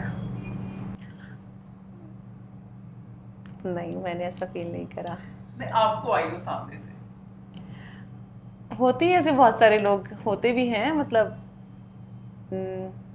मैं नाम नहीं ले सकती, होते हैं ऐसे लोग। Now it's time for interesting round. It's time for rapid fire round. सबसे पहले मेरा सीमा जी के साथ है ये राउंड। एक सेलिब्रिटी जिनके साथ आप दोबारा काम करना चाहें। मनीषा रानी। एक वियर्ड क्लाइंट डिमांड जो आज भी आता है। क्लाइंट ने मुझे बोला कि आप मेरा क्लीनअप नहीं करेंगे अभी, थोड़ा सा फेशियल क्लीनअप। मैंने कहा नहीं, वो थोड़ा ना होता है मेकअप से पहले, ऑयली थोड़ा कर देंगे हम आपका फेस। अगर आप मेकअप आर्टिस्ट ना होती तो क्या होती? तो मैं एक क्रिएटिव डायरेक्टर होती या फैशन डिजाइनर होती, कुछ भी क्रिएशन में होती। आपके 3 मस्ट हैव मेकअप प्रोडक्ट्स जो आप कभी स्किप नहीं करती। लैश कर्लर कभी स्किप नहीं होना चाहिए, मेकअप क्लेंजर, मतलब वो फर्स्ट प्रायोरिटी है मेरे को। दोनों लिक्विड और अभी क्लेंजिंग बाम्स हो गए, वो कंपलसरी है, और फिक्सिंग स्प्रेज। अगर आपको एक सेलिब्रिटी ब्राइड चूज करनी हो जिसे आप पर्सनली डॉल करना चाहें, कौन होती? जानवी कपूर। मेकअप या टीचिंग ज्यादा सुकून किस में मिलता है? दोनों ही मुझे सुकून देते हैं, लेकिन टीचिंग मेरे को ज़्यादा पर्सनली टच करती है, हार्ट टचिंग होता है वो मेरे लिए, और मेकअप तो मेरा पैशन है। एक क्लाइंट हैबिट जो आपकी सबसे ज्यादा इरिटेट करती है? मतलब क्लाइंट की, अभी बहुत सारे क्लाइंट्स होते हैं वो बस सीट पे आके बैठते हैं, हमने क्लीन अप नहीं करवाया, हमने आईब्रोज नहीं करवाई, हमने फेस रेजर्स नहीं करवाए, क्योंकि आप सब ठीक कर दोगी। मैं कैसे ठीक कर दूंगी जब तक आपका बेस ही ठीक नहीं है। वो प्री वर्क तो आपको करना ही होगा। वो बहुत बार मुझे इरिटेट करती है चीज़ें। आपके नजर में परफेक्ट ब्राइड का मेकअप कितना टाइम लेना चाहिए? Max to max 2 hours, max to max. कभी किसी ब्राइड ने आखिरी मोमेंट पे लुक चेंज करवाया हो? हाँ, हुआ है मेरे साथ 1-2 बार। उन ब्राइड्स ने, वही जैसे मैंने आपको बताया था कि उनको ग्लिटर वाला, कि हम ब्राइड हैं तो हमको बहुत ब्राइट ग्लिटर मेकअप, जब भी और दूसरी ब्राइड्स को देखते हैं बैक टू बैक, कभी मेरे पास 4-5 ब्राइड्स भी होती थी, तो उनका मेकअप अच्छा लग रहा है उनका, तो ठीक है, फिर वही कि कर देते हैं हम थोड़ा बहुत 19-20 करके, उनको सेटिस्फाइड करके ही भेजते हैं। Now it's time for you, Saumya. If not a makeup artist, तो सौम्या क्या होती? Entrepreneur. आपका secret weapon in makeup kit जो आप किसी को नहीं बताती? आज बता दें। नहीं ऐसा कोई सीक्रेट वेपन है नहीं, but I think the aesthetics, it's not the makeup that I do, but it's the pre work and the thing I see in the client's face, that is my secret weapon. One makeup trend you secretly hate but clients still demand? I'm personally not a very big fan of red lipsticks with the red attire. अगर आपका ensemble बहुत simple and then you're doing a red lips, then it's good. But if you're all decked in red and then you do red, I kind of don't like it. Lipstick हो या lashes, क्या skip करना ज्यादा painful है? Painful तो lashes होती हैं, but skipping lipstick is harder. You can't skip the lipstick. Craziest last minute bridal request you have ever got? मुझे गोरा बना दो. In the end, I can't do that, ma'am. A celebrity bride you wish you could doll up someday? Oh, I love Tara Sutaria. I would love to doll her. एक basic और ending tip क्या है आप दोनों के लिए makeup को लेकर? Timeless makeup. So it should be timeless. अगर आज आपसे 20 जैसे हायरलूम्स होते हैं, or clothes or jewellery or heirlooms, तो makeup should also be like that. अगर मैं उसको 100 साल बाद भी देखूँ तो it should be beautiful. So that would be our ending note for everyone, that Makeup is that makeup should be timeless. As beauty is timeless, makeup also should define beauty, not the trends. तो ये थी एक emotional, powerful and honest conversation with Seema ji and Saumya, जहाँ हमें पता चला कि beauty सिर्फ लुक्स की नहीं बल्कि इंटेंशन और इम्पैक्ट तक की भी होती है. Don't forget to like, comment and share this podcast with someone who need a dose of real talk and real inspiration.